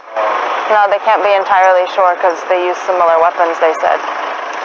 We're only given 10 minutes on the ground in the village. People here are terrified, confused, and reluctant to talk. We track down the detained village chief's uncle and older brother, and they insist the attackers came from elsewhere. Initial reports were that the attack occurred some 10 kilometers outside of Tongo Tongo, after the convoy stopped and villagers stalled them. They're both swearing on the Quran that the American and Nigerian convoy never actually stopped here, that they just drove through the village, and then when they hit the very outskirts, that's when they heard the first gunshots. And there are signs of the attack everywhere. That's the school that we're being told was burnt down in the attack. It's a single classroom. We have to wrap it up right now, though, because our escorts are understandably quite anxious about spending too much time on scene. But you can see how close it was to the village. They hadn't even made it out. Weeks after the attack, many questions remain. And so, too, does the threat. It's an amazing report, Arwa. I mean, and one of the things, seeing you there, there seems to be a lot of open terrain right by the village, and also it does seem to be very small. I mean, people knew what was going on. Well, Aaron, that's where it actually gets a bit confusing, because the villagers are insisting that up until the moment that the first shot rang out, they actually had no idea what was happening. They said they didn't know who the attackers were. They'd never seen them before. They describe a scenario where even they themselves were surprised by the attack. And yes, this is a tiny, remote village, and there's that wooded area around it too that does provide the ideal backdrop for anyone who wants to launch an ambush. And the villagers were additionally saying that they've never actually seen an American presence in their area before, and they've never witnessed the sounds of the gunfire, the explosion that they heard during the time frame that the attack took place. And another thing that the soldiers were actually saying, Aaron, was that they were surprised when they heard about the U.S. and Nigerian convoy and its configuration, because based on the threat levels that they've experienced in this area, they say that convoy that was ambushed, it was very lightly manned and very under-equipped for the type of threat that exists out there. Of course, as you're hearing, but that's pretty incredible just to see what you were able to see there. Arwa, thank you so very much. Going on the ground there and unafraid to get some answers. And next, more on our breaking news. The 3 former Trump campaign officials charged, 1 guilty plea in Mueller's Russia probe. When you have type 2 diabetes, you manage your A1C, but you also have a higher risk of heart attack or stroke. Non-insulin Victoza lowers A1C, and now reduces cardiovascular risk. Victoza lowers my A1C and blood sugar better than the leading branded pill. And for people with type 2 diabetes treating cardiovascular disease, Victoza is now approved to lower the risk of major cardiovascular events such as heart attack, stroke, or death. And while it isn't for weight loss, Victoza may help you lose some weight. Victoza is not for people with type 1 diabetes or diabetic ketoacidosis. Do not take Victoza if you have a personal or family history of medullary thyroid cancer, multiple endocrine neoplasia syndrome type 2, or if you are allergic to Victoza or any of its ingredients. Stop taking Victoza and get medical help right away if you get symptoms of a serious allergic reaction such as rash, swelling, difficulty breathing or swallowing. Serious side effects may happen, including pancreatitis. So stop taking Victoza and call your doctor right away if you have severe pain in your stomach area. Tell your doctor your medical history. Gallbladder problems have happened in some people. Tell your doctor right away if you get symptoms. Taking Victoza with the sulfonylurea or insulin may cause low blood sugar. Common side effects are nausea, diarrhea, vomiting, decreased appetite, indigestion, and constipation. Side effects can lead to dehydration, which may cause kidney problems. Ask your doctor about Victoza.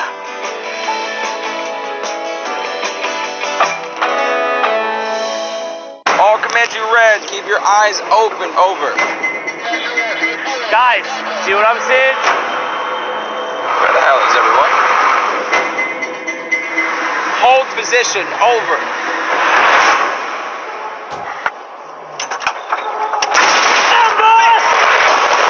Everybody reroute! 2 vehicles down. We need immediate evac. Over.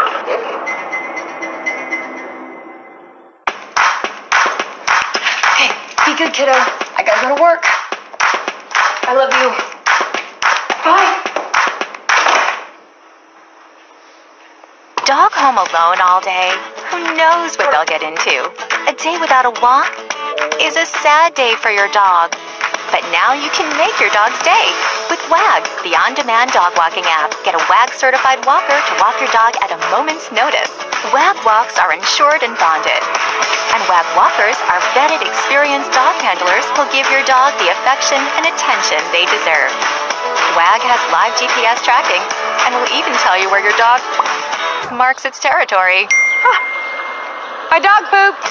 WAG, the #1 on-demand dog walking app. Get your first walk free when you download the app now.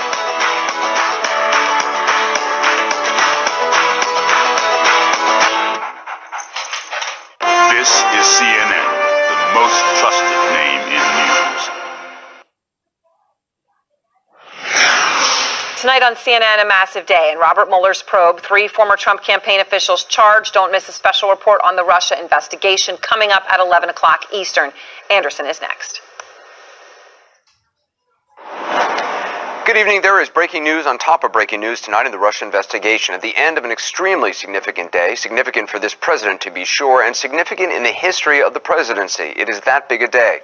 We're learning right now how the White House is really reacting to this morning's indictments of 2 former top campaign officials and the guilty plea of a third, less-known individual. It is not safe to say the calm, almost detached response that we've been witnessing for most of the day the West Wing has. We begin, though, with what everyone is reacting to.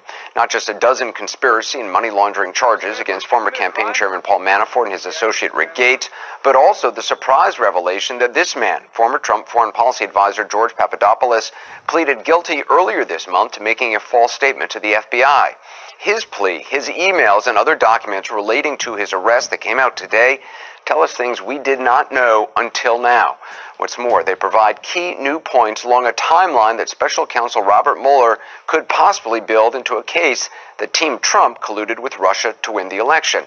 On top of all that, another document unsealed today suggests that George Papadopoulos, barely on the radar until now, might have been wearing a wire. We have correspondents covering all the angles tonight on him, on Manafort, on the president, as well as a team of legal and political experts. We begin with CNN's Manu Raju on that one-time mystery man George Papadopoulos, who's right now front and center. So what have you been learning?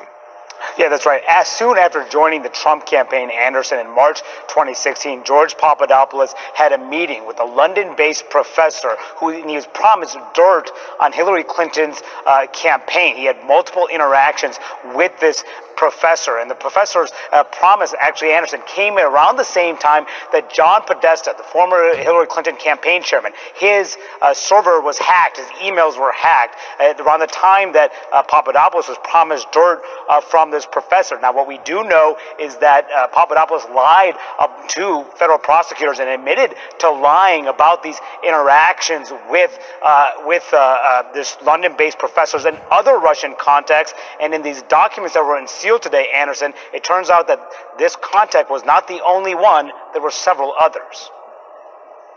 Papadopoulos admitted he lied to federal authorities when he said that contacts with the professor occurred before joining the Trump campaign. He also falsely told authorities that the professor was, quote, just a guy talking up connections or something, when in fact Papadopoulos knew the professor had substantial connections to the Kremlin and had repeatedly sought to arrange a meeting between the Trump campaign and Russian government officials. Papadopoulos also downplayed contacts he had with a female Russian national, when in fact she also had ties to the Russian government that Papadopoulos pitched to the Trump campaign as part of an effort to have Trump meet with Vladimir Putin in Russia. Papadopoulos even described the woman to campaign officials as Putin's niece. A campaign supervisor praised Papadopoulos for, quote, great work.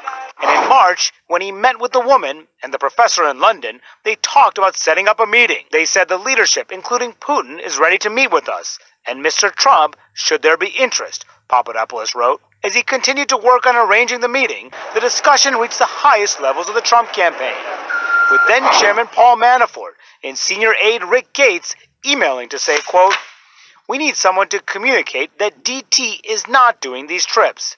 It should be someone low-level in the campaign so as not to send any signal." And then in May, Papadopoulos forwarded an email he wrote with Russia updates to senior campaign officials in which he said, "Russia has been eager to meet with Mr. Trump for quite some time and have been reaching out to me to discuss." But in July 2016, Papadopoulos said that a meeting between senior Trump officials with Putin aides, quote, had been approved from our side. Papadopoulos was arrested on July 27 and later pled guilty for knowingly and willfully making materially false statements.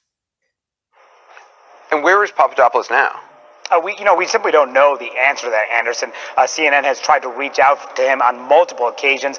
We have been unsuccessful in doing so. And even the House and Senate Intelligence Committees have tried to bring him in for interviews, and they have failed as well. But his attorney did issue a statement earlier saying that Papadopoulos will not have any further comment, but would probably some of his story would come out through the course of the campaign. And Anderson, even if the White House downplayed his role in the campaign, he graduated from DePaul University in 2009. He went got his master's degree in London afterwards and later joined the Trump campaign after working with Ben Carson's campaign. The president singled him out in a Washington Post interview, called him an excellent guy, and pointed out to him as a number one of several people on his national security team, and he was also pictured in March of 2016 in a meeting with then-candidate Trump. Mono, it's also important to point out, after he was arrested and admitted that he had lied, he cooperated with the FBI, right?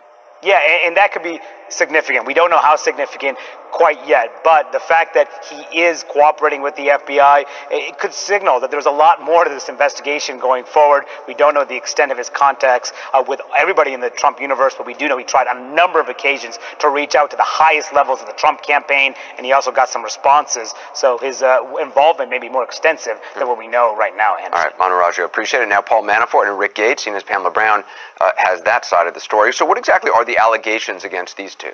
Well, Anderson, a 12-count indictment against the two men was unsealed today, and it focuses on their years as political consultants and lobbyists working in Ukraine. The counts include a conspiracy against the United States, conspiracy to launder money, and 7 counts of failure to file reports of foreign bank and financial accounts. So the court documents allege that these two men, were taking tens of millions of dollars from Ukraine while they were acting as agents for the country, and then hiding that money in offshore accounts to wash it, and then they lied about it, allegedly. And the indictment details their lavish lifestyle, that they used this money from the offshore accounts to pay for mortgages, luxury cars, clothing, home decorating, their children's tuition.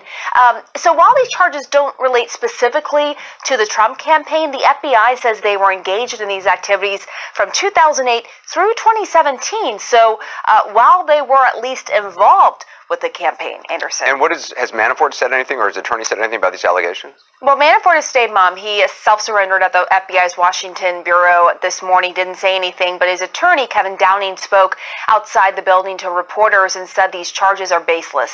Take a listen. President Donald Trump was correct.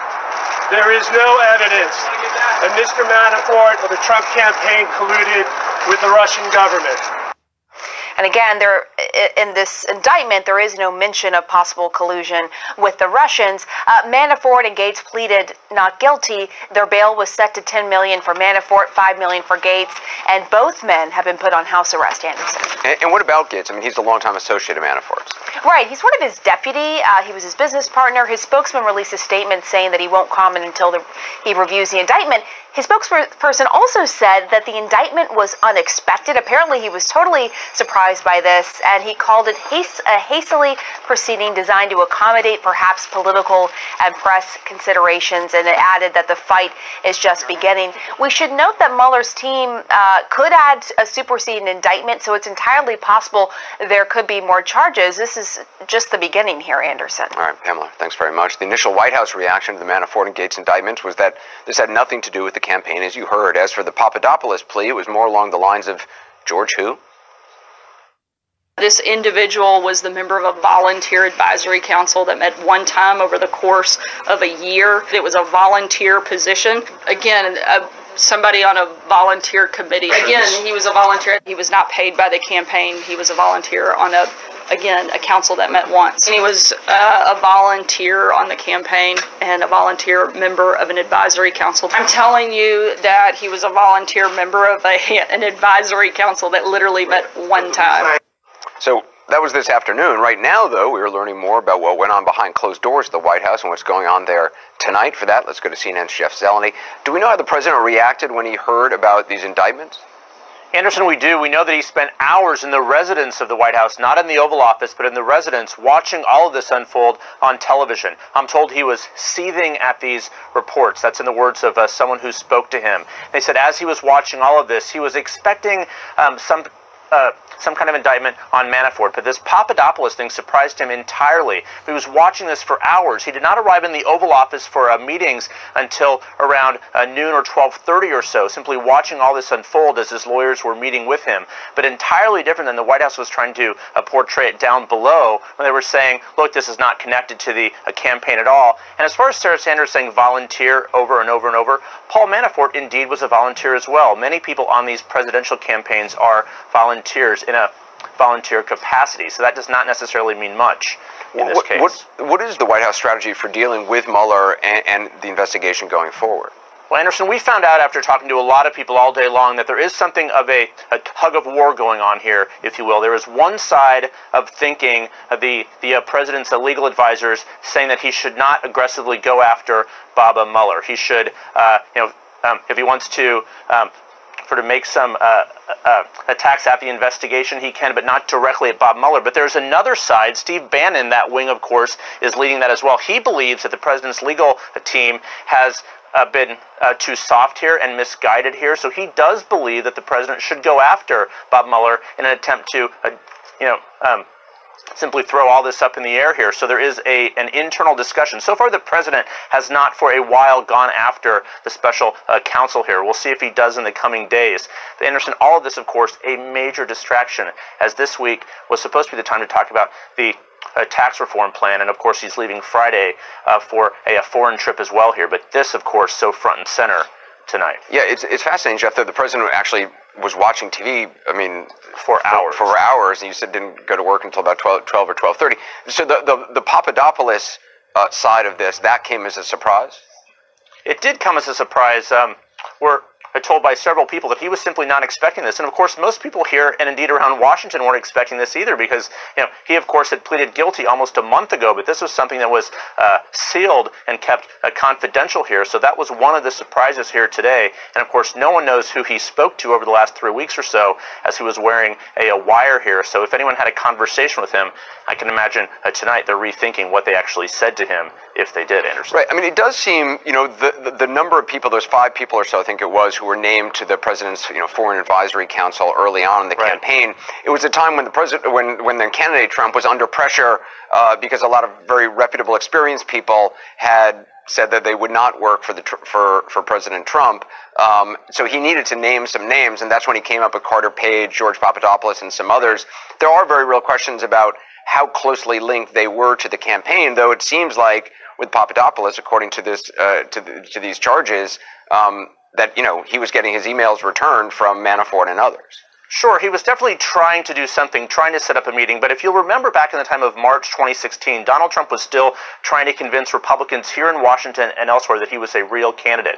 So he was trying to say, look, I have these foreign policy advisors, and they weren't exactly, top flight advisors who were working on some of the other Republican campaigns here. So it's unclear exactly how much the, work was going on at the time. But the president was certainly holding them up as examples of the fact that he was being advised here. So the question here is, it was a very small operation, and he was getting his emails returned at the time. There were no meetings, of course, but this again is the beginning of this. How many others are out there? We'll find out as this investigation continues. Yeah, Jeff, thanks very much. Senior political analyst David Gergen joins us now.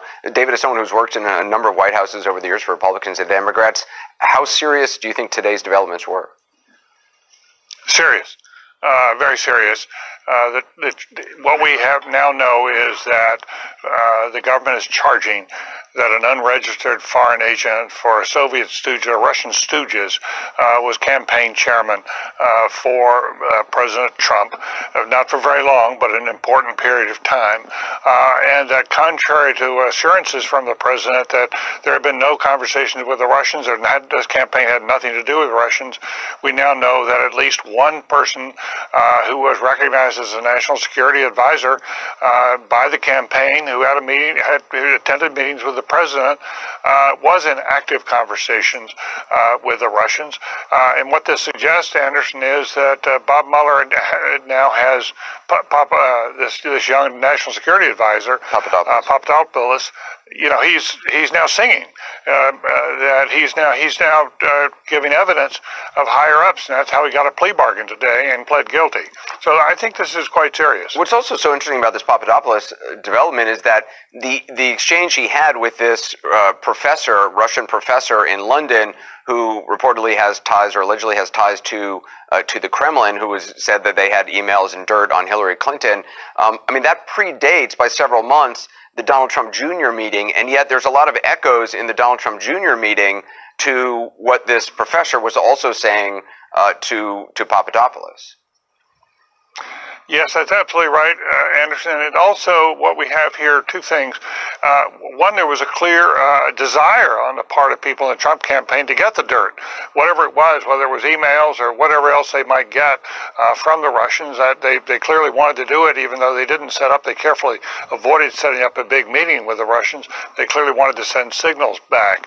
And I think that that's an important element of this in going forward. And we also know, Anderson, from the indictments that were returned and the plea bargain that's been made here by Papadopoulos, that Papadopoulos was reporting to others, unnamed others, but they are singled out in the plea agreement, that there was a campaign, there were two people high up in the campaign and one senior national security advisor. We don't know who that is, but the finger seemed to point perhaps at Flynn.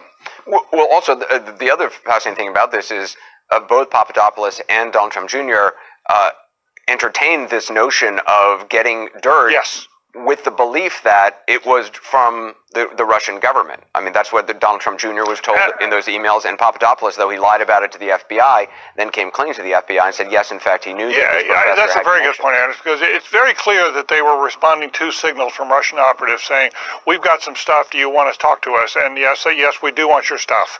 Now, what we still don't know, and it's a big don't know, and it's very, very important for where this goes, is whether these conversations led anywhere, and did it actually lead to cooperation with the Russians in terms of the meddling. That still is unclear, but we know that's where Mueller is hoping to go, or at least he is going to investigate that to find out just what happened. One last thing, Anderson, that what we've also been told tonight by the Washington Post is that Facebook is going to testify tomorrow that the Russian-based and the Russian-sourced materials put out in the campaign to meddle in the campaign may have reached as many as 126 million Americans. That's about the number who voted. Yeah, CNN has confirmed that. David, can you just put this in some historical perspective in terms of scandals in the White House, investigations of White Houses? Well, we're at a situation where this is not Watergate, and we are not at a point where the President of the United States is about to be shoved, in terms judicially or politically. What we do know is that we now, for the first time, and this happens rarely, have a criminal investigation which is creeping into people close to the president or high up in his campaign, and may well reach in among the people who have worked in the White House. We haven't seen that since the Nixon days. Again, I stress this is not Watergate, but when you have criminal charges against people who are close to the president, that's very rare. David Gergen, we're going to talk to you a little bit later in the program. Coming up next, our panel weighs in on where this leaves the White House and the president legally. And later, given the president's mood right now, we'll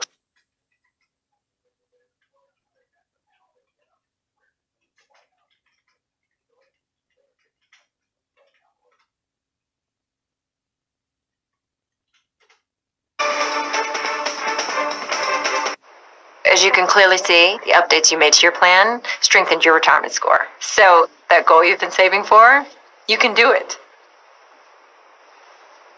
We can do this? We can do this. At Fidelity, our online planning tools are clear and straightforward, so you can plan for retirement while saving for the things you want to do today. Nana, let's do this! Aye, aye, Captain!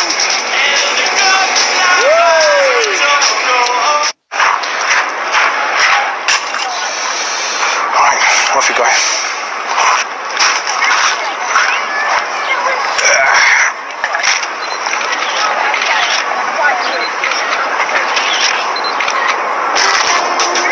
Casual Fridays at Buckingham Palace? Surprising. What's not surprising? How much money Nathan saved by switching to Geico. 15 minutes could save you 15% or more. T-Mobile's Unlimited now includes Netflix on us. That's right, Netflix on us. Get 4 unlimited lines for just $40 each. Taxes and fees included. And now, Netflix included. So go ahead, binge on us.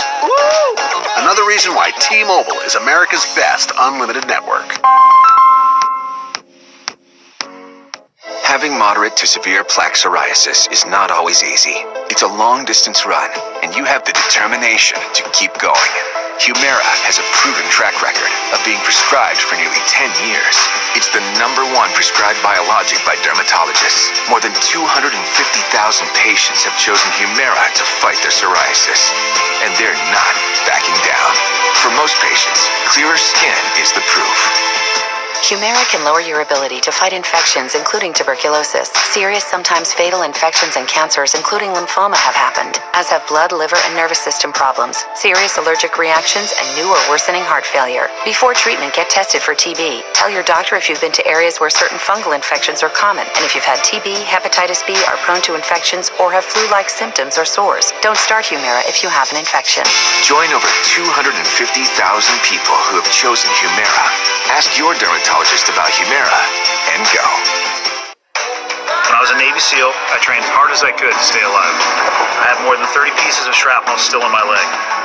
But I still pushed myself to the limit. If it weren't for my Tempur-Pedic, I wouldn't be able to sleep on my left side at all. The Tempur-Pedic Veterans Day Savings Event is here, and now's the time to take advantage of this incredible offer. Save up to $500 instantly on select Tempur-Pedic adjustable mattress sets. Find your exclusive retailer today at TempurPedic.com. With Advil's fast relief, you'll ask, what pulled muscle? What headache? Nothing works faster to make pain a distant memory. Advil Liquid Gels and Advil Liquid Gels Minis. What pain? Mine's way better. This one's below market price and has Bluetooth.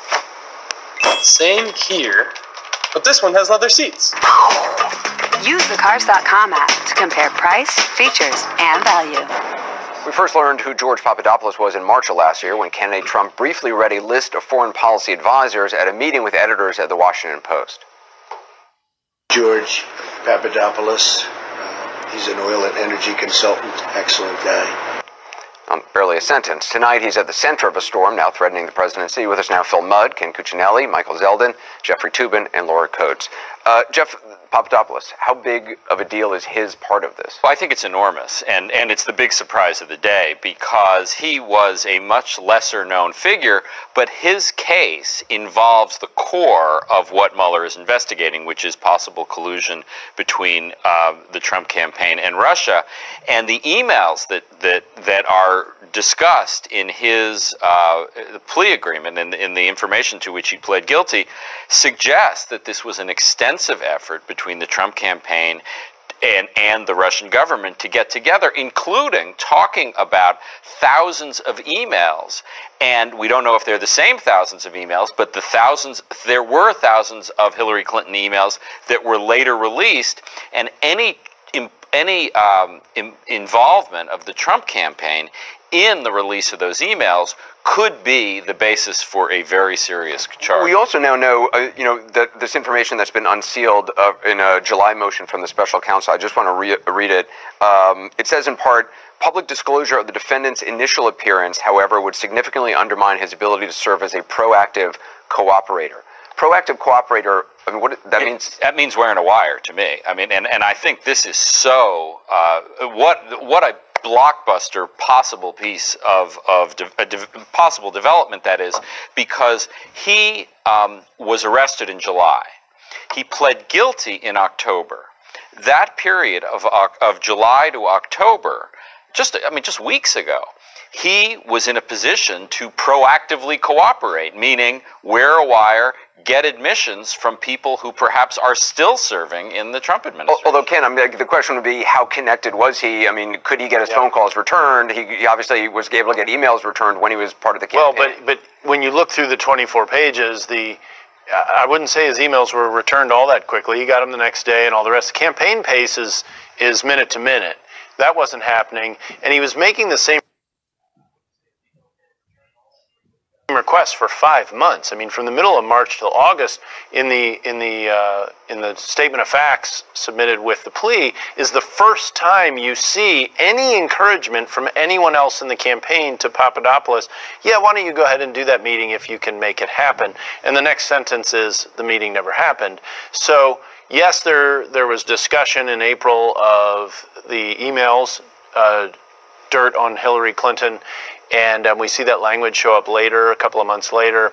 It's going to be real interesting to know who the specific individuals referenced are.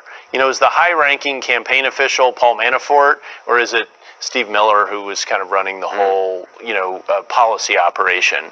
Steve Miller's in the White House. Papadopoulos was never going there, and his role here looks strange in one more sense, and that is, it looks like he was pulled out of the sandbox and put into this campaign. Well, all of those people, those 5 people who Donald Trump named at the time, and Carter Page, they were just kind of pulled out of thin air because the president was under pressure. He had to give some names. Yes. And Papadopoulos graduated from college in 2009. I mean, that's pretty young. He's a fast mover. Michael, what do you make of Papadopoulos' involvement and how he's been used? So a couple of things. Yeah. First is, at the sentencing, or the plea, the prosecutor, Mueller's prosecutor, said this is a small part of a larger investigation. So he's let people know that this guy represents just the tip of the iceberg for his broader investigation. Second is... What's also just interesting about that is it's a tip of the iceberg no one saw. I mean, usually the tip of the iceberg is the stuff the media sees. He was arrested and nobody even knew about it. Well, that's right. And in some sense, that's testament to Bob Mueller and his team and the way they're operating. Secondly, he's arrested and convicted, or pleads guilty to, lying. And what he did when he first was interviewed by the FBI was, I think, try to be protective of others. Maybe foolish about himself, but protective of others. So I think that this guilty plea to lying has to tell anybody else who has been interviewed or is going to be interviewed, you better think long and hard about what you've said or what you're going to say to Mueller. You can't protect anyone but yourself, because if you do lie in an effort to protect somebody, a mistaken effort to protect somebody, you're going to end up with 1,001 lying count against you. It's a 5-year felony, and it's easily proved. So that's sobering. Laura, you agree with Jeff Toobin. You think the big question here is whether George Papadopoulos has been wearing a wire for the government the past couple of months. Yes, and in fact, the idea of being a proactive cooperator, I think it gives too much, or not enough significance to say that maybe he was just wearing a wire. Proactive to me means that he was actively trying to have the discussions with people to, in some ways, make Mueller's team aware of what had happened over the months prior to that. And so being proactive, there are a number of people who could have had conversations with him. And remember, Washington, D.C. is one of those one-party consent jurisdictions, meaning you could actually wiretap and you could have recordings of one side of a telephone conversation and include both parties with only one side agreeing to it. So you could have tapes out there of telephone recordings, information with respect to the campaign people who are now in the administration, perhaps with Manafort, perhaps with Gates. And so you have an evolving story here of what this person knows. And it must be reiterated that for over 3 months, this person escaped the scrutiny of the media and also escaped probably the key players who probably conversed with him, emailed, spoke casually, publicly, and you have any idea what this man was able to accomplish before it went public. We're gonna take a quick break. I want to get from Phil Mudd, but right after we come back from the break, we'll have continue the conversation. I also get one to one of the looming questions: can the president try to fire Mueller? Would he? We'll talk about that next as well. Short statement I want to give. I was playing golf a couple of days ago. I love golf. I used to love golf. Wait, what happened? I was having a good round, and then my friend, Sheila, right as I was stepping into the tee box, mentioned a tip a pro gave her. No. Yep. Did it help? It completely ruined my game. Yeah, well, the truth is, that advice was never meant for you. I like you. Do you want to show me your swing? It's too soon. Get advice that's right for you. Investment management services from TD Ameritrade. When I look in the mirror every day, every day, I think how fortunate I am. I think, is today going to be the day that we find a cure? I think how much I can do to help change people's lives. I may not benefit from those breakthroughs, but I'm sure gonna...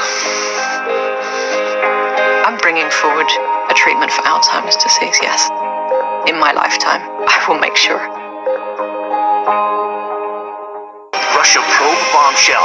Indictments for former Trump campaign chair Paul Manafort and associates. As one campaign advisor pleads guilty to lying to the FBI about his Russian contacts. Jake Tapper hosts Russia Investigation. Live tonight, 11 Eastern. Go. Go to work. Go to meetings. Go to lunch. Go to the gym.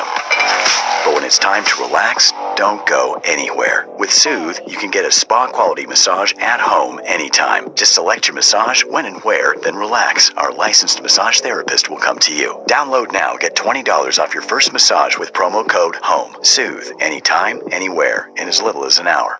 Excuse me, do you have the keys for the razor case? No.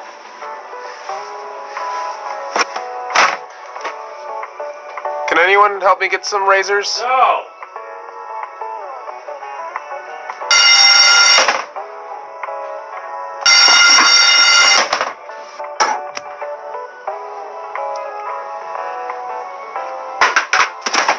It's kind of like they don't want you to buy razors. Get a DSC starter set for just $5. Join Dollar Shave Club today. All new Anthony Bourdain Parts Unknown, Puerto Rico, Sunday at 9 on CNN. Well, despite the president's tweets and the White House press secretary's insistence that there's nothing to see here, there is plenty to actually see. Indictments against the president's former campaign manager, one of his top associates, the man the president once called a foreign policy advisor, pleads guilty to lying to the FBI about his contacts with Russia. Now, one of many questions, of course, is will the president try to impede the investigation going forward, an investigation he's repeatedly called a witch hunt? New reporting tonight from Jeff Zeleny says there's an internal fight over how aggressively the president should try to discredit Mueller. White House lawyers have urged him not to directly criticize the special counsel, while, according to the reporting, other advisors, including his former chief strategist Steve Bannon, are suggesting he'd push back aggressively. As I said, plenty to see, plenty to talk about as well with the panel. Phil, we didn't hear from you. What jumps out at you at this point in all that we learned today? What jumps out at me is I spent 5 years with Director Mueller. And what jumps out at me is what we're not seeing here. We're going to violate the laws of nature because this manure is going to roll uphill. He did not, after 12 years as an FBI director, that is Director Mueller, get into this business to indict people who were on the margins of the Trump campaign, and he didn't get in this business to come after somebody for a 1001 violation, that is lying to a federal officer, and for money laundering. When I saw this role, this guy's coming out with some of the most serious charges first, but charges on the periphery. What this tells me is he's now going to start rolling up. These people will talk about more significant players, whether that's Don Jr. or Jared Kushner, I don't know. And the issues are going to get hotter and hotter. That is, did someone actually take data from the Russians and insert it into the campaign? This is just the beginning. You were also saying before we went that the timeline of this is interesting, that when you were kind of looking at the dates, and when Comey was being asked for a loyalty test from the president, you believe they already had information. Yes, look at, let's play detective here for a moment. You know they acquired data going well back to last year. That's financial data, that's the FBI. Financial data, email, phone. So they're drawing a picture around somebody like the individuals who are in the beginning of prosecution this week. So they have the data. We know also that some of the interviews were underway. So the FBI is already comparing what the interviewees are saying, whether they're lying, and clearly some of them did, with the data. Let's put those together. What I'm saying is I suspect when Jim Comey walked into some of those conversations with the president, that he already knew some of the president's advisors had lied to the FBI. That's a federal violation. He already knew the Trump team was in trouble. Remember, Papadopoulos pleaded guilty to lying to the FBI on January 27th. July. No, January 27th. That's when he pleaded guilty in July. Right. His statement to the FBI was in January, where Jim Comey wasn't even named until May. So this investigation had been proceeding for months, and you have to give the FBI credit. They knew who to ask and what to ask way back in January, and that suggests that they had accumulated, as Phil was saying, a good deal of information even before Comey was even hired. Yeah, one of the things I find most interesting about this is that if you were to pick someone in this whole picture that would be most likely to be at the center of Russia collusion, it'd be Paul Manafort.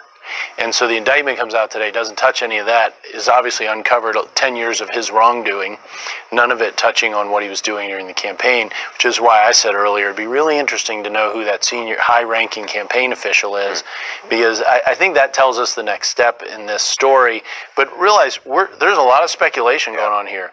Collusion is not an offense. It's not a legal offense. What's being looked for here in terms of a criminal investigation is, did people break the law in various ways? And we saw some of those examples today for 3 different people, actually maybe 4 if you count Podesta, and Mercury LLC is the other one that's in the hot seat. And I think there may be more to come, but we still don't have any Russian collusion here. Michael, and then Laura. Michael. Yeah, so there are a couple of things. First is, collusion, that word is not a crime, but conspiracy is a crime. And it is a crime to conspire to interfere with a federal election. It is a conspiracy to violate the anti-hacking laws by cooperating with people who receive that. So there are conspiracy charges that reside in this case on the evidence that's publicly available. Second, I think that the Washington Post has reported that communications between Papadopoulos was with Manafort and Carter. You can double check this, but I think that that's what they have reported. So we know who they're communicating with. And so I think that the financial transaction indictment against Manafort is the logical first step in leveraging Manafort to cooperate if he has information about collusion. Similarly with Flynn, because the Flynn Intel Group did almost the exact same thing, I believe, as the Manafort group did. Flynn did it with respect to Turkey and for a shorter period of time, Manafort and Ukraine for a longer period of time, but it's the same thing. And General Flynn has a son in the game. And they'd go after his son as well. And they would go after his son, and I think it's sort of in the DNA of every parent to try to protect their child. And I think that that's going to be part of the reason why we see the possibility of Flynn cooperating. Laura, you wanted to say something? Well, I was going to say the timeline here can't be missed because the efforts by the White House presumably are going to try to discredit Mueller, and people who were believing that Mueller somehow was engaged in the witch hunt that was accused of him many, many months ago when he took office in May. But that timeline that Jeffrey was talking about and was success later on indicates that, in fact, you have to discredit the FBI, not just Mueller and his team, but the investigation of the counterintelligence probe long before he even took the office of special counsel. And so to do that would have to derail the trust in the executive branch's own agency, the Department of Justice and the FBI. And we were talking a great deal, I know, on Friday about the issue of, well, who is going to be the big fish? And we had a national security advisor, we had Michael Flynn, we had Manafort, the campaign chair, we had other people, the son-in-law, the biological son of the president as well. But the issue was, well, who was going to be the biggest of those fish? But the reality of today showed us it was the smallest of those fish, Papadopoulos, where we know that there was a bridge that was being built and constructed from the FBI counterintelligence probe last year to now to fill in the gaps of what you didn't have. And that's why Papadopoulos is so important, and how you know that context is going to be everything for Mueller's team. But we have a lot more ahead, including the stunning non-reaction today from the man who's second in line to the presidency, House Speaker Paul Ryan. This is an apple. You can look at it from the left, you can look at it from the right. But it doesn't change the fact that this is an apple.